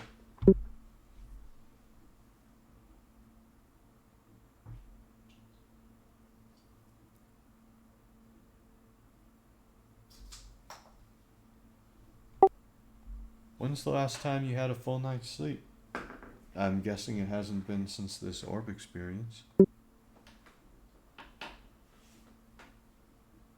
Certainly not a restful one. And your off time since has been spent doing copious work and copious thinking? Certainly. And, well, I believe you must have encountered this.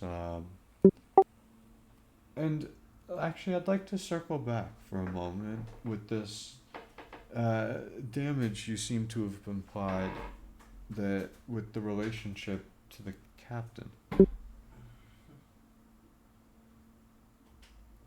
Yes. Do you think it might be more likely that some of this has all mixed together and perhaps you're projecting some of, well, this mess onto that?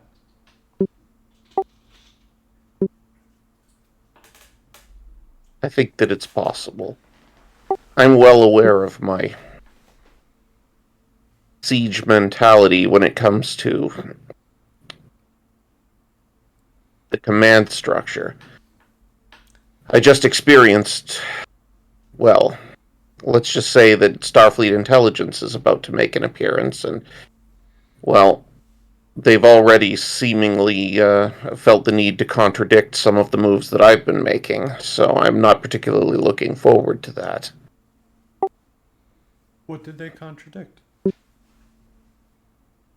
I had been taking steps to minimize the amount of information that went to the Bajoran religious factions in the hopes that to forestall the possibility that they might react badly to the religious implications of some of the things that were going on the planet. And, well, apparently my concerns were not shared by Admiral Janeway. Well, she is an admiral, and you are a commander. There's a good chance she simply knows more or has more information than you. As the person who's actually in the field, I find that a little bit troubling. Well, it, if nothing else, one thing that's clear, and perhaps as he's talking, by the way, you can hear him slide open one of his drawers and start to rummage for something. Um, and perhaps, well, uh, the fact that you didn't not immediately, but think about this situation might be proof of my own point. Um, but could it not be possible that you've simply stumbled into a situation? Uh, and, well, to add to that, I believe, if my memory serves, the captain is a trained counselor, and, well, as he pulls out his arm from the desk, you can see a small mirror, and as he hands it to you, he says, "Take a look. Would you want you on the away team right now, or would you want you getting some help and some rest?"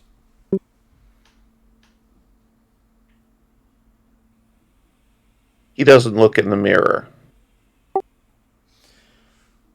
Araj, not facing your issues will not make them go away. It'll compound them.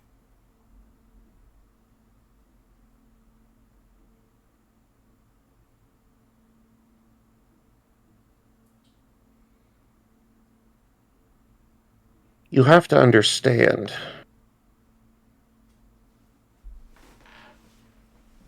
There is the real possibility that my fears here are valid, that there is something going on. You're not paranoid if people are actually out to get you.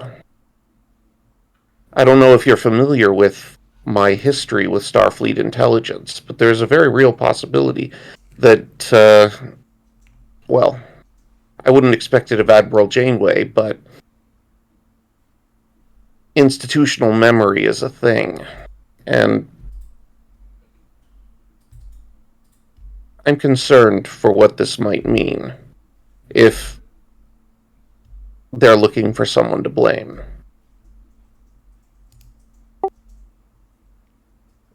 Nebulous enemies, nebulous findings of fault that can't be explained. I think that you should look in the mirror and realize how tired you are, Commander, using your rank.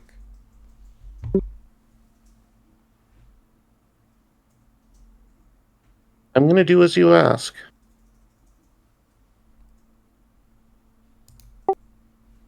And as you do, you can see that he wasn't lying. Oh, I don't look in the mirror. Oh, He was alluding to the fact that he's going to go to sick bay and that sort of stuff, but he still hasn't looked in the mirror. okay. I suppose I have to go get some sleep.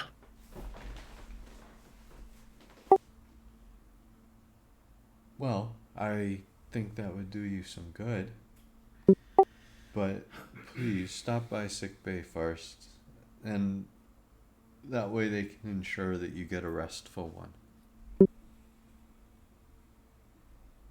Thank you, Counselor. I leave. On the way out, he says, "And let's not wait the usual week. Let's have a session sooner than that." We'll set it up. And as you leave to head to sick bay, to meet the doctor, we're gonna actually flip to the doctor, who is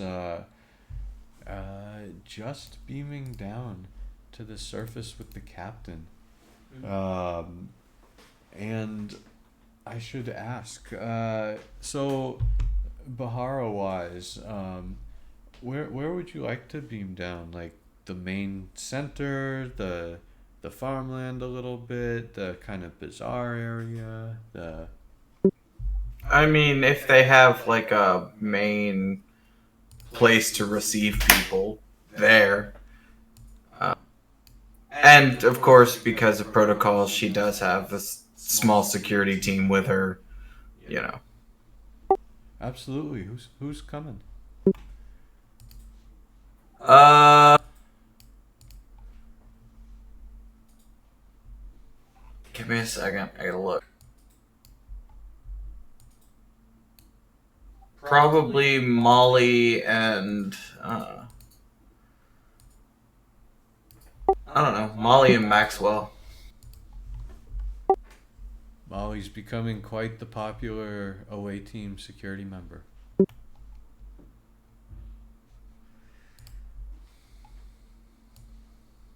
Well, I certainly don't want to bring the pink one because she has temper.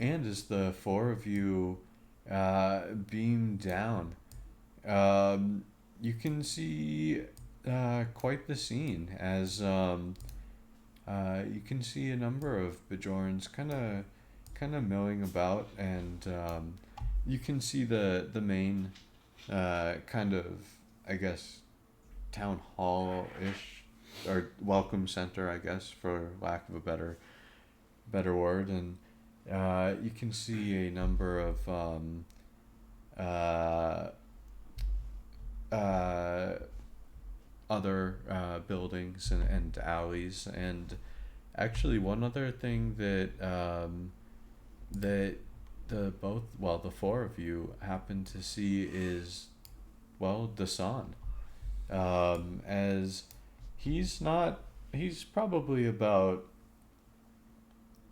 you can spot him about 150 200 feet away, and as you coalesce completely and notice him, you can actually see him kind of coiled a little bit, and all of the sudden his movement kind of he starts striding forward as you can see a small crowd of the Baharans around him, and as he starts heading behind one of the buildings, you can see him reach down and scoop up one of the Baharan kids as he continues to run outside of your field of view. And you can see the small crowd kind of start to disappear too behind the building. Attitude of the crowd?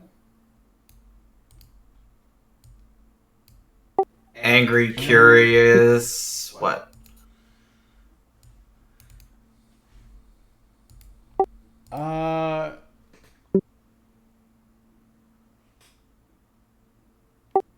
I'm searching for the correct word. I mean, like, is it a mob? Is it just people being like, huh, this is a new guy?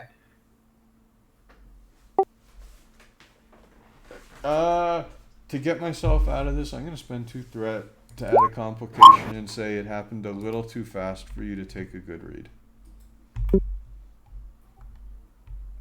Okay.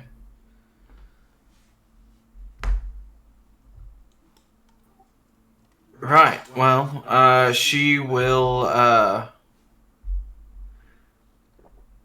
pick, yeah, she'll just, have everyone, follow her and she'll follow after them.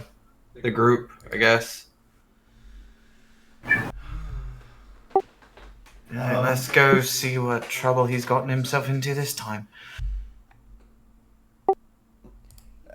Fair enough. As the security guards follow, Near and Vanderveer start to jet and take off, and as you start to round the corner, you can see the well, you can start hearing the kind of excited yelling of a bunch of voices, and as it grows louder, you spin around the corner and you see this just circular wall of Baharans, and though they're all a little bit shorter than usual, I don't know if Vanderveer, because of the slightly increased gravity, I don't know if Vanderveer would be able to see over them, but Nira, you can kind of see between some of the shoulders, and you can see the Baharan kid excitedly kind of pounding on Dasan's armor chest as Dasan himself is on his back, as he's kind of yelling, "Mercy, mercy!" Okay. How? I'm assuming this kid's probably like between 6 and 10. Sick. Yeah, that sounds. Let's go with 8. Oh, okay. Then she's just gonna chuckle a bit and kind of make her way through the crowd without like trying to. She's being forceful but careful, right? She's just walking through the crowd, but she's not trying to hurt anyone. Of course, and they're nice people, so they kind of part the ways for you guys. Get here before us and already just a fan with the locals, aren't you? Well, not everyone is as friendly as you. He croaks out. I might need another round of saving. Well, and she'll walk over and she'll. I mean, why not? If he's playing with them, she'll kind of tickle the kid that's on top of him, and kind of lift him up, like, all right, let the man up.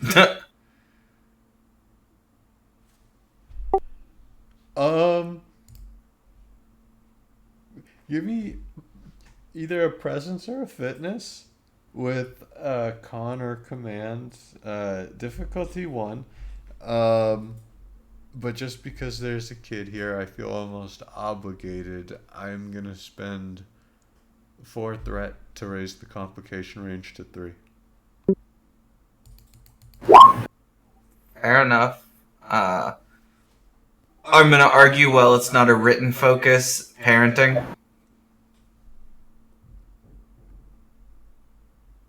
For being a parent of, like, 12 kids.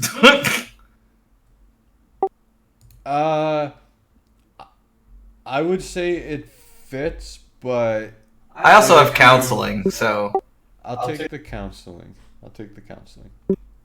fair enough.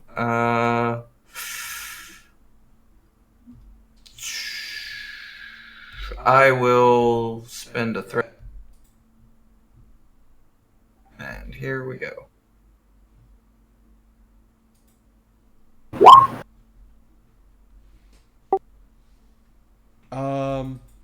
As you're doing this, before I get to the results, Vanderveer, why don't you give me a insight medicine or reason medicine difficulty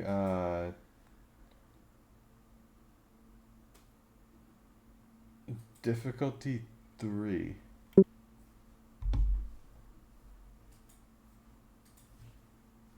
Give me And for the 2 rest extra dice for momentum. Okay, because the captain just got us 3 bonus momentum, so I'm just gonna take that away for that. I did not mean to do that second one. Okay, fair. Okay, so we're back up to 2 bonus momentum.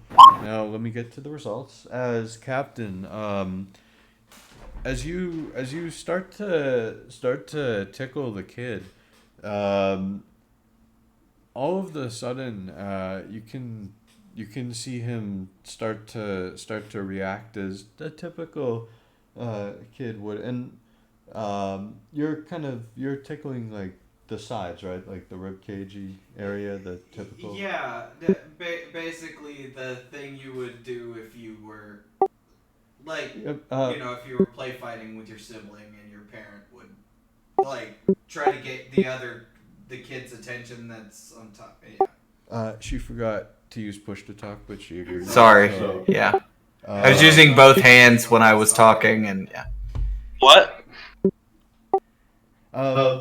Okay, so as the captain starts tickling the child, and he reacts as a typical child would, and starts laughing and giggling, and starts saying no fair, no fair. He allows himself to be pulled up as Dasan kind of slowly starts to, and obviously acting wise, warily starts to get up, his head on a swivel for danger. And as this is going on, Vanderveer, you can see that the kid's definitely reacting to the tickling, but it's a little odd. You can tell as he's kind of laughing so stridently. There the kind of muscle contractions and fluctuations you'd be able to kind of instinctually see on you see it perfectly clearly on his left side, but there almost seems to be no reaction on his right side.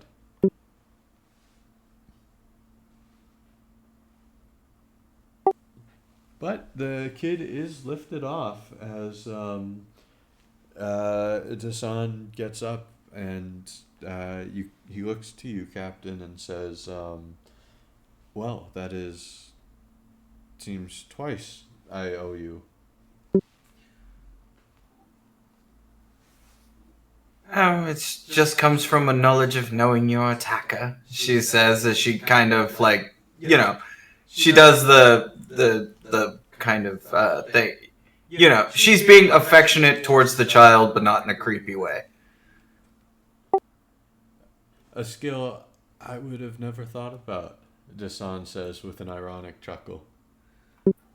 Well, she says, when you have as many children as I do, you pick up a few tricks over the years. That must be, he says. I, too, am, well, I have one due any week now. I am certainly looking forward to the news.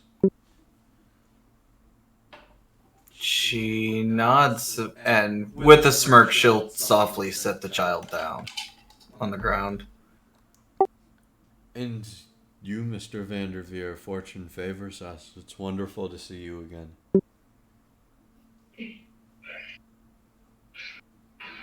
Yeah, pleasure's mine. Good. Well, I must say these seem to be your remarkably interesting people. They are, well, quite peaceful. Nira nods. So, Doctor, what do you think of the planet so far?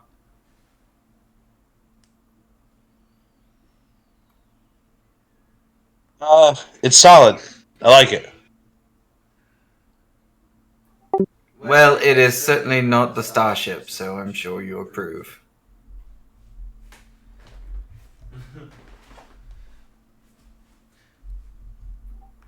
Right. So, Dasan, have you had a chance to speak to their leader yet?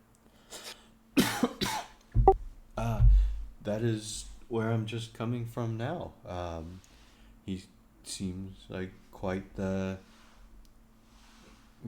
individual. I am, well, looking forward to being able to call this place, hopefully, one of my neighbors. She nods. And she'll look back at the crowd with a big smile and says, "Right, so which one of you would like to help me by showing me where your mayor or village leader is?" Oh, I could do that if you wish. Dasan says helpfully. She smiles at him and says, "Yes, but you see, I already know you. I don't know any of these fine young people." And the little kid says, I can do it. I know where he is. She nods and says, "Well, please lead the way." And as Dasan nods farewell, he looks to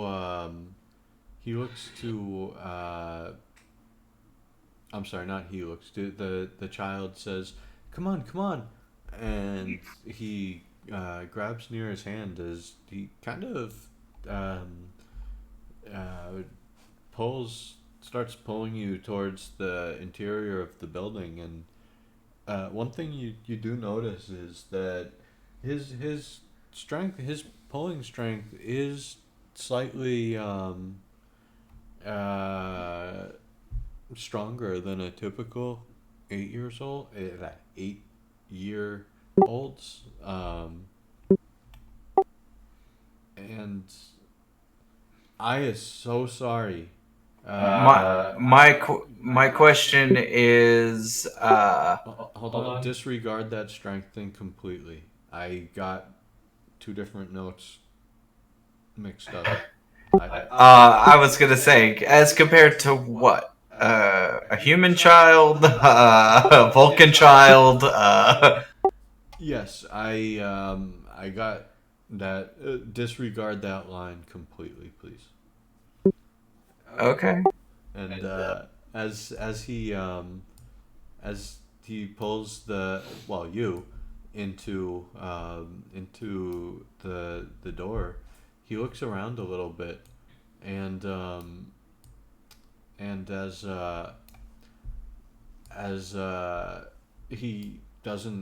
he sees, you can all see a couple of Baharans, but none of them look, well, really any different or untypical that you've seen. And he kind of pulls you guys in a little deeper, until you guys are starting to walk down quite a set of stairs. And as the air gets noticeably cooler,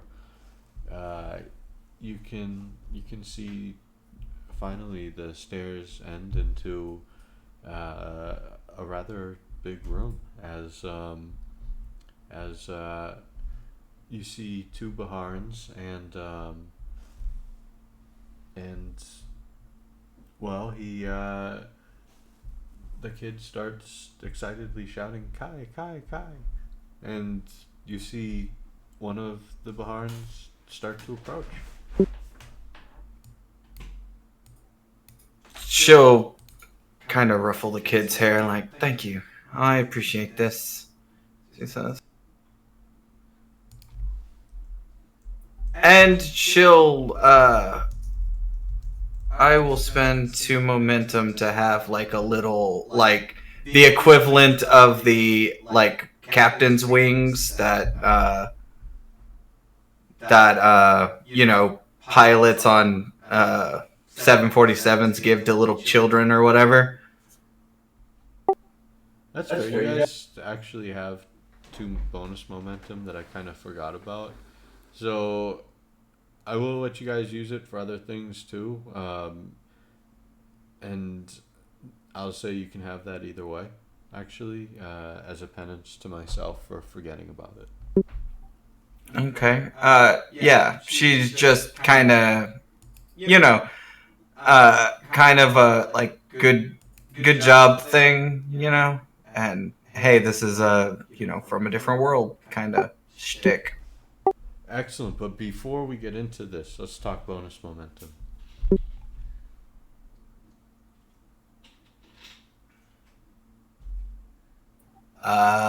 Did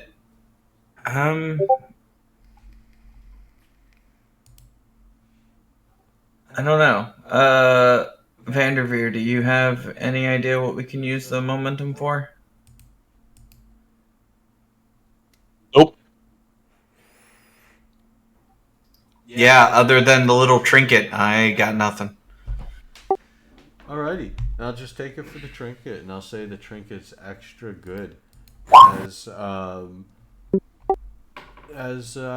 you see the kid kind of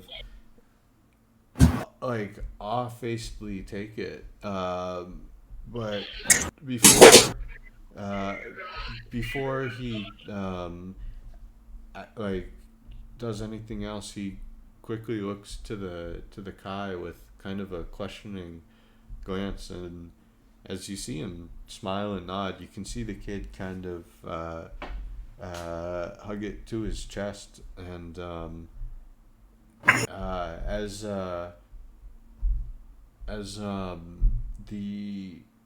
the kid himself starts to say, "Okay, thank you, goodbye," and twirl around and start to run up the stairs. Why don't you both? Why don't you both give me a once again insight or reason with medicine? This time difficulty 4.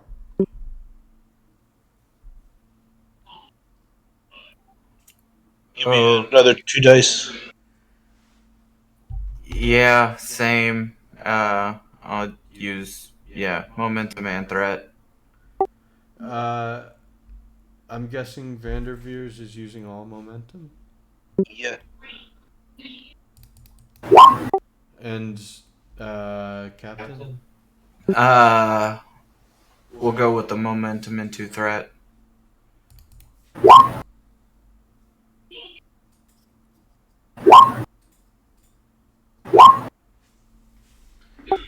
Alrighty, so we gain a momentum back, bringing us up to 3. As both of you happen to notice that as the kid starts to ascend the staircase, he's carrying himself slightly weird, as it almost looks like he's using his left leg to carry just a slight bit more of the burden of weight than the right, and as you kind of pivot both of your heads around, just maybe that fresh thought in your mind, you find yourselves both looking at the ground, and almost for a second, almost imperceptible, but for a second it looked like the Kai, as he was walking towards you, his right leg had an almost imperceptible kind of stutter, or yeah, that's the word I'll go with. The captain will kind of like side eye the doctor, like, you seeing this? Kind of look. A very quick one.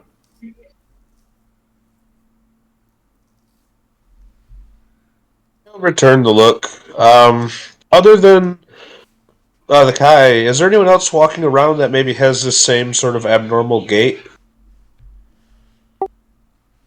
Walking at the moment, no, it's the Kai, you guys, and one other Baharan.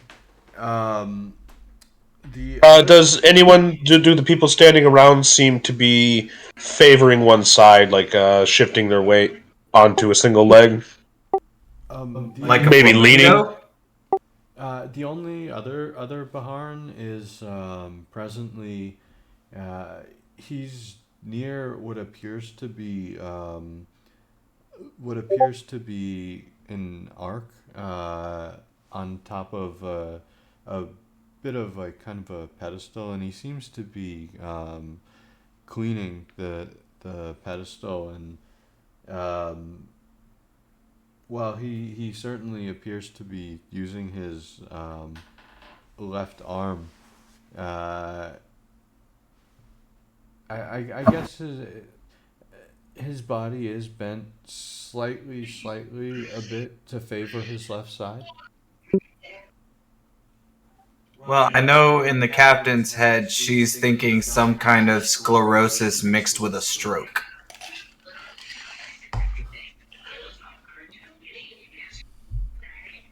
I mean, that's her first assumption is, you know, at least two of these people have suffered from a stroke, whether recently or not.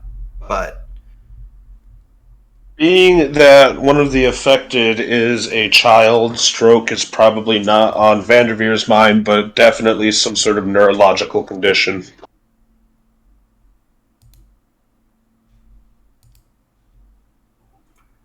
yeah, that would have set up one of my other questions, which is, you know, to the faces of the people, do they look like one side is leaning and one side is a little more symmetrical?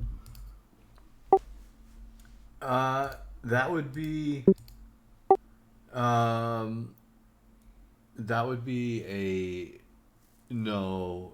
There's no evidence of a mass series of strokes. Okay, fair enough. Then, you know. Keep in mind, this is just her going on site and trying to think of. Because she doubts that they have, you know, Talarian, you know, bone worms or whatever. So, At least not till you brought your Federation crap to. No, I'm just kidding. you know, so she's just trying to think of, you know, the more normal before the more abstract. But she'll, you know, she'll remain pleasant as, you know, the Kai walks up, as it were. And as the Kai walks up, we'll get to him in just a second. But let's flip back over to the Nightingale real quick, where as we seem to have a good pocket of time for Jill, let's bring us back to Pharaoh's office as the sesh is left to get some rest. Um, the door opens yet again, admitting, well, I suppose all he needs is the captain to go 3 for 3 of the Starfleet command staff. And as Jill enters the room, Pharaohs looks to her and says, "Ah, Mrs. Lawson, would you care for a beverage before we start?" No, thank you. I'm fine. She says with a smile. Of course.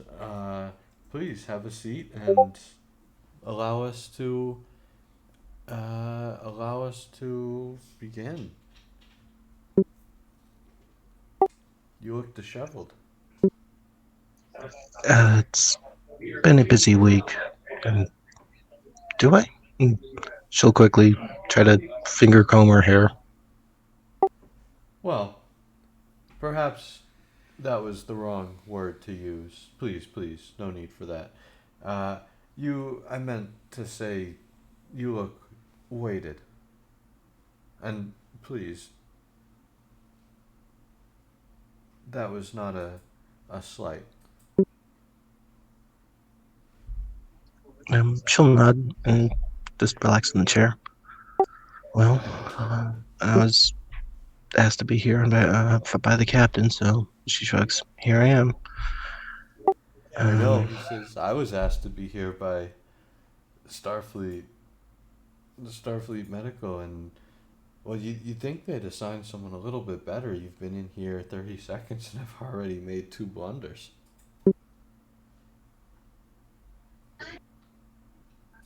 She'll cock her head to the side.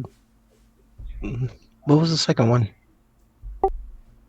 Oh, well, the disheveled was obviously the wrong choice of words on my part, and well, weighted, I realize, has negative connotations as well.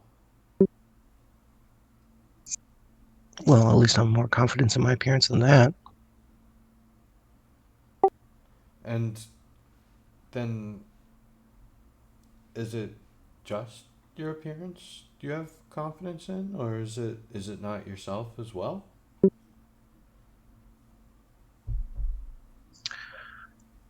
She's gonna give out a long breath.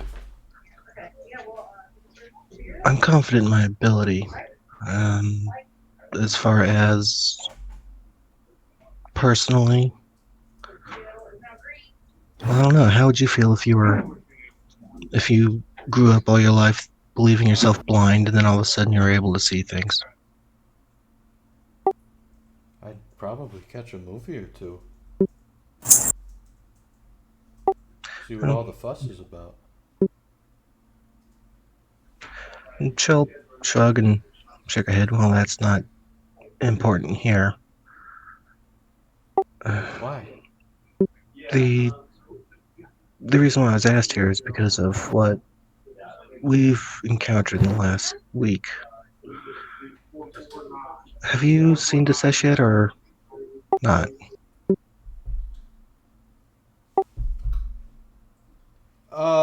Real Can't quick, say. real quick, yeah, because that's actually, would you have explicitly given Pharaoh's permission to talk to Jill about like, would you have made that acceptable? Obviously, he's not gonna mention anything about the personal session, but I don't think the session mentioned anything because he wasn't told that this was happening. So okay. As Pharaoh says, oh, Miss Lawson, as you know, I see many people both socially and in a professional manner, and I have, while you, of course, have access to the ship's schedule, I can't, at the moment, speak if I've seen. You get what? I'm sorry. it should Oh, I understand. You can't. the front of Corso wouldn't be covered by patient confidentiality. All right, there we go. I'm not looking for details. I'm just asking if you had already seen him or not. I knew he was Yes. asked to come here too. He's made me aware that he's tasked both me and Mr. Corso to help identify a potentially subjective experience. So a lot of this may seem familiar. At least there was the experience on the planet and before that, I had my own. And at that point, she'll go into what Jill had seen. But on top of that, when she explains the Caduceus, it's it's not just like her using hand gestures to create it. Pharaohs actually gets the image in his mind as she's explaining it. Three snakes coming together into one, turning into three lights. Oh, well, that makes this process quite easier. I'll certainly have to add this to my repertoire, and well, I hope you don't mind that it'll be a little bit, I'm sure, before I reach a conclusion. But well, if there's one thing that at least I think is abundantly clear is you're very upset by this, and well, I'm upset. A lot of things have been me upset recently. This is just confusing. Uh, Upset is was an entirely different situation altogether, and I'm, and I'm honestly not at liberty to go into very many details, but it's more or less resolved itself now. well, that's good. And was the resolution to your satisfaction?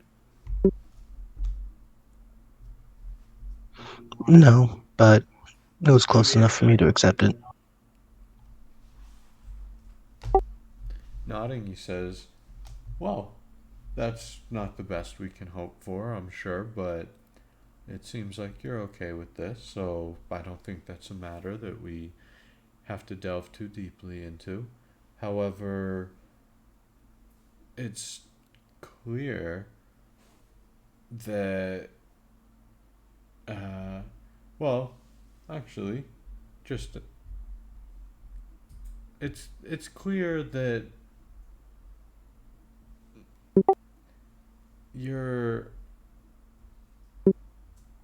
Sorry, I blanked for a second. He says it's clear that you're, uh, s- well, struggling with something a little out of your depth, and would No, he you're have not access? wrong about that.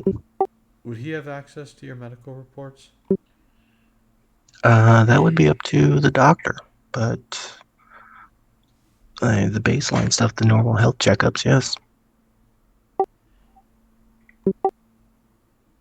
I guess, doctor, would the shrink have access to your medical reports on her psychic? Well, he is a psychiatrist, not a psychologist, so anything that would be relevant to the patient's mental health might be noted, but detailed medical information would not be available to him.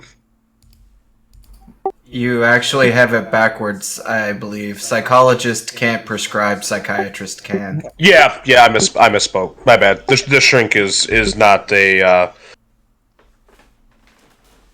That's a derogatory. That's what threw me off is the term shrink. It's not generally used anymore. Um, but no, he would have notes on her mental state if it would be pertinent. He would have to request anything more detailed. Basically, what I'm trying to find out is would he know that she's starting to become telepathic without her telling him? No, not yet. Okay. In which case, he Can you says just that experience it though? he did, but at the same time, Her base medical record says she's half betazoid, so yeah. Yeah, she's half and half, and for most of the stuff, there's some minor notes about her being non-telepathic. This has to just assume because she's half betazoid. Yeah. Um, so he's uh, as he looks to you, he says clearly this situation isn't as resolved as well you would have hoped for because as I've said, you well, as I've blundered, you look quite, well, strapped down or Perturbed. something.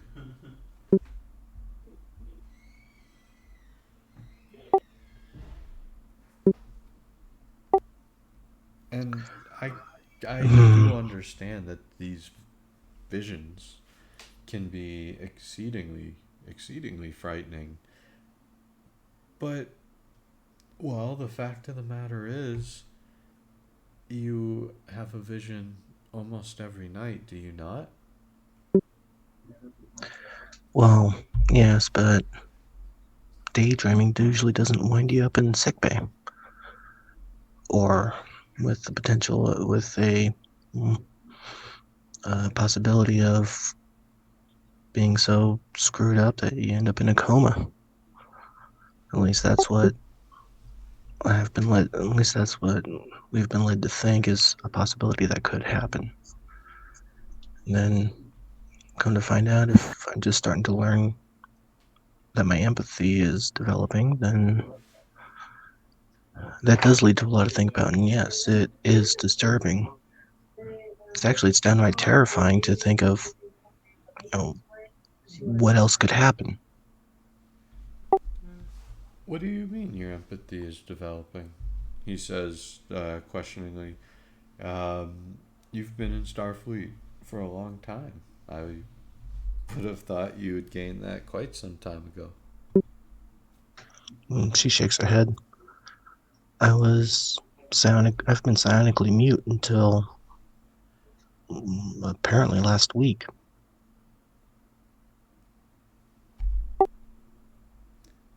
Oh, he says, not really showing much reaction to that.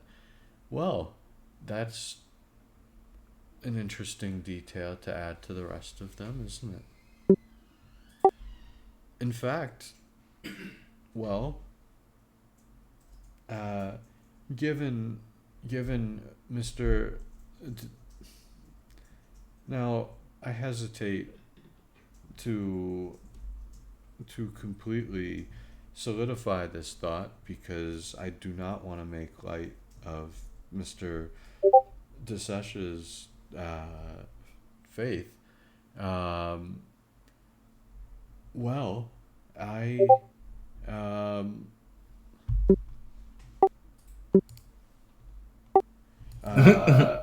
well, where was I? Sorry. As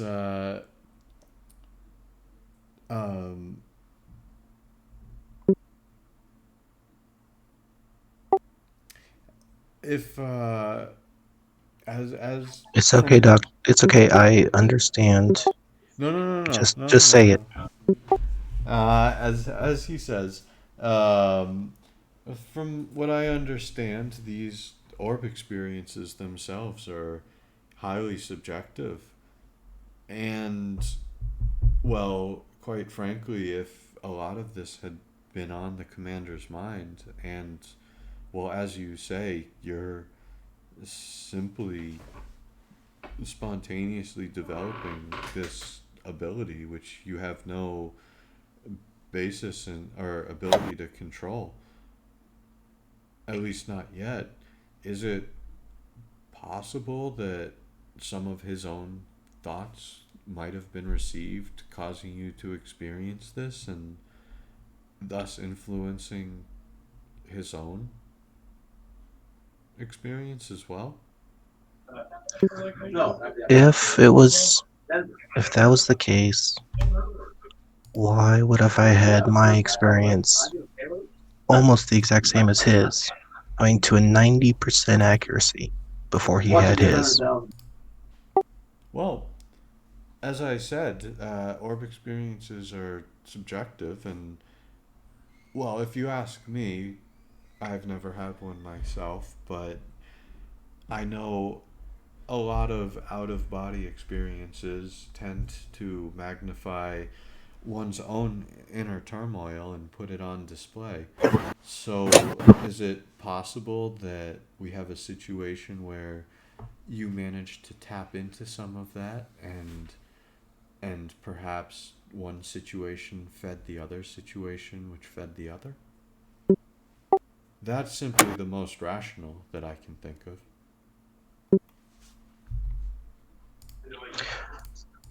I'm going to be silent for a good 15 seconds. I'm saying, you're talking about effect preceding cause. While, however unlikely, I suppose the chances of it are not 1 zero. second. I'm so sorry. I'll be right back. What?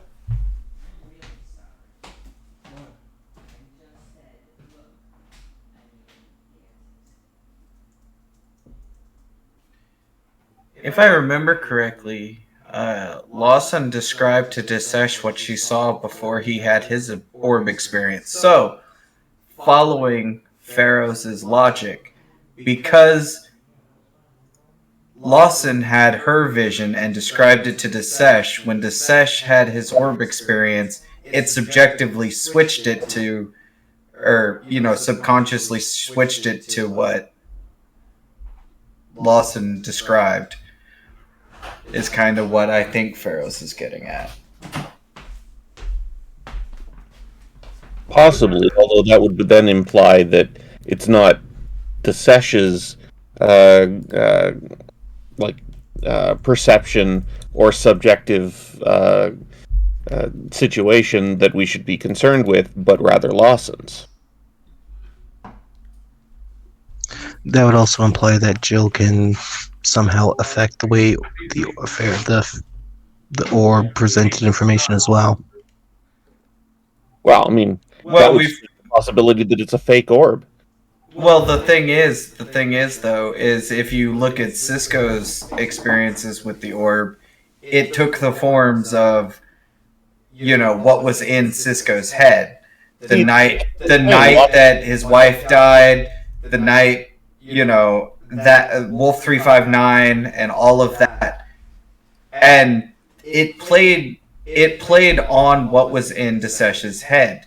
So if he was still thinking for some odd reason, even in the back of his head, about what Jill said, then theoretically the prophets could use it as a tool to talk, as it were. I mean, I mean, that makes sense. I'm just It's trying to kind of provide a late. rational explanation. Well, the orbs have different purposes too. There's like the orb of time, prophecy, and they show you different things depending on which one you have. Yeah. The orb of plagiarism. The orb of... Yeah. But considering that we are dealing with an entirely different group of Bajorans, this might even not necessarily be like an orb. It might be just the same type of object that's been created by a different group of wormhole aliens. We don't know for sure. Yeah. Kind of like the equivalent of, like where they say, pyramids in like South America and yada yada, they have that theory where It's just be a method of communication.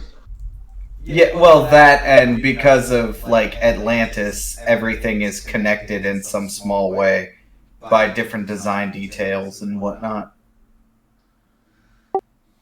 I didn't say it was a good theory. I just said that it was a theory that was out there. Time check? Sesh, you running out? Because I know you have school in the morning. I do have school in the morning. I was sort of holding on because I didn't know when things were likely to end. The session is basically just going back to his bunk, so...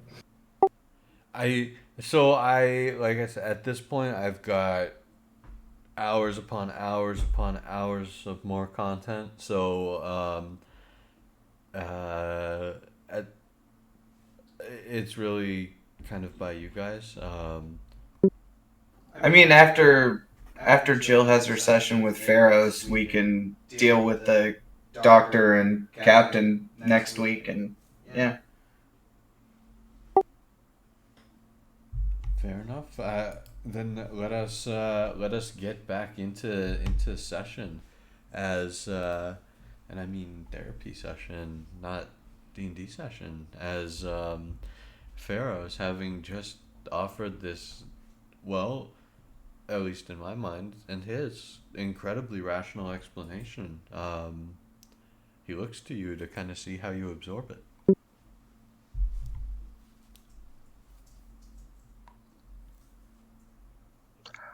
I'll have to admit it's, as I said, it's possible. The way I explained it may have influenced what he saw, but it does bother me that what I saw happened uh, outside of outside of the system at a seemingly random time. Um, well, was it? It might not have been a random time for you. Is that when your abilities started to manifest?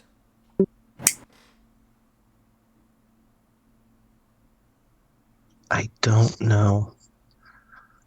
I've always had headaches, sometimes migraines for my entire career. Most of the time they were manageable, and it's only recently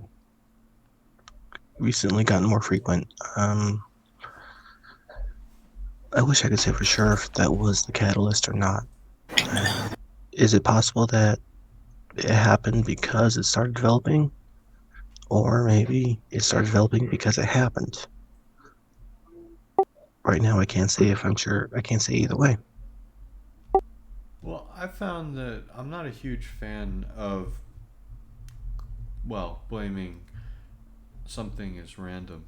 Personally, I've found that very little is such, and perhaps Well, it's no, I'm not a possible. fan of things being random either.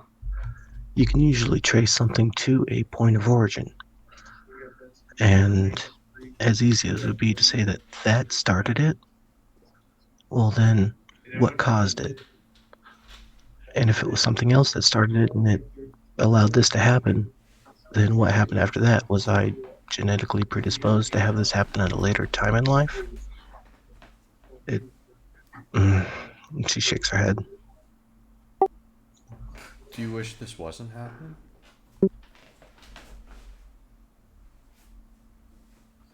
I wish I knew why it happened. I wish I knew why it started in the first place. I was used to my life being essentially deaf to the universe.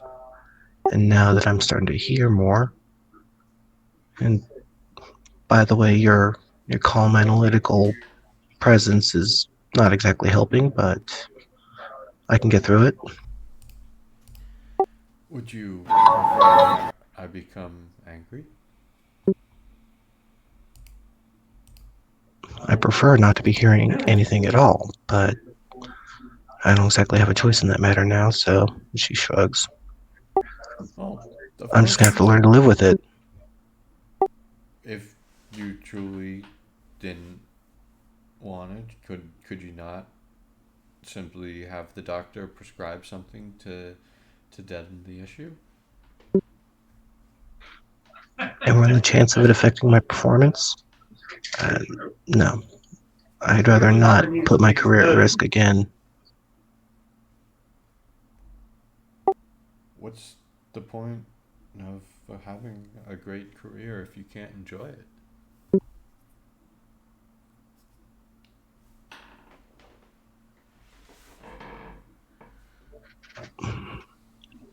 Either way, either way it could potentially put my career in jeopardy. I'd rather do it with as less medication as possible. I'm already on enough as it is. And this, and she points to her head, was a was a big portion of it. There is a small hope that maybe once I can get a handle on this, I can be taken off of some of it. I think I think that's wise, and well, I I know our time is nearly up. However, I would like to leave you with this one thought. Perhaps, if nothing else, I can introduce an avenue that may solve some of your career concerns.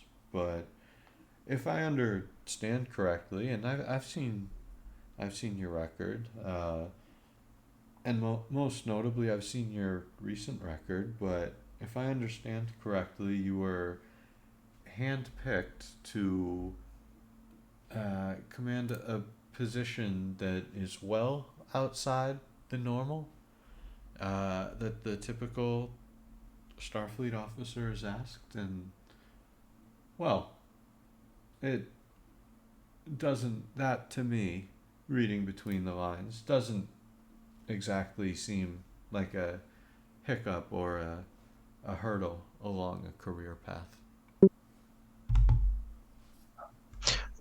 No, this, I completely understand. This is my chance to possibly at some point get my command back. If I do well here, the next step would hopefully be a higher command level on another ship.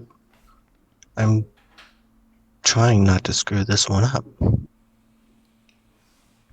Yeah, it's a difficult job. It's sometimes it's overwhelming, but as long as I stay focused, I can manage it. And I believe what would help with that is I know that we are only slightly into Alpha Shift, but I don't believe anything is major is happening for the rest of the day. I believe you should go to sick bay and, well, make sure that you are able to get some fitful rest for the day and the evening, and, well, start dealing with this fresh, because as I said, you don't look wonderful, and oh, pardon the third blunder. And for the record, Have Farrah's make an insight medicine or insight command, something to judge her the way she takes it. I will, and you can kind of tell almost almost inherently that he is kind of making those blunders on purpose. And I'm gonna spend 6 threat to get all of the dice, because I'm just looking for a difficulty one. I'm still spending 6 threat because I have it. Oh, he should have had a focus. That is 1, 2, 3, 4. Yeah, he had a focus, so 4. When she says pleasantly that she'll take his advice under advisement, it's going to be very clear that she's not going to. And you you don't hear the thought, but you get the impression that he's gonna be following up with you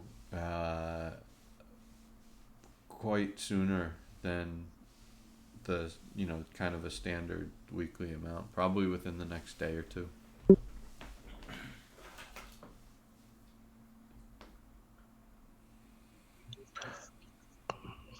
I'm sorry, Mr. Farrows, but I know I can be difficult, but I suppose we'll see what happens next week.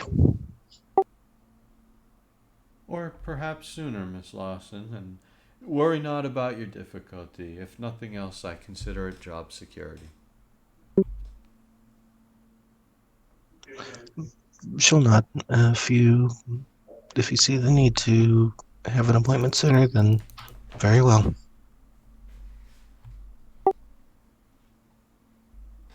Excellent, he says, and I will notify sickbay to expect your presence. She'll nod, and with that role, she's still adamant about not going. Very, very well, Mr. Farrows. I suppose till next time. At this point, he's covering his own ass. Possibly, but Mr. Farrows might be an enigma. So we'll see what comes about that as he nods to you pleasantly, and as he watches you leave, the doors shut closed, and well, I certainly can't use my to be continued screen now, but as we fade, we will pick this up next week and, well, hopefully clear some of those muddy waters.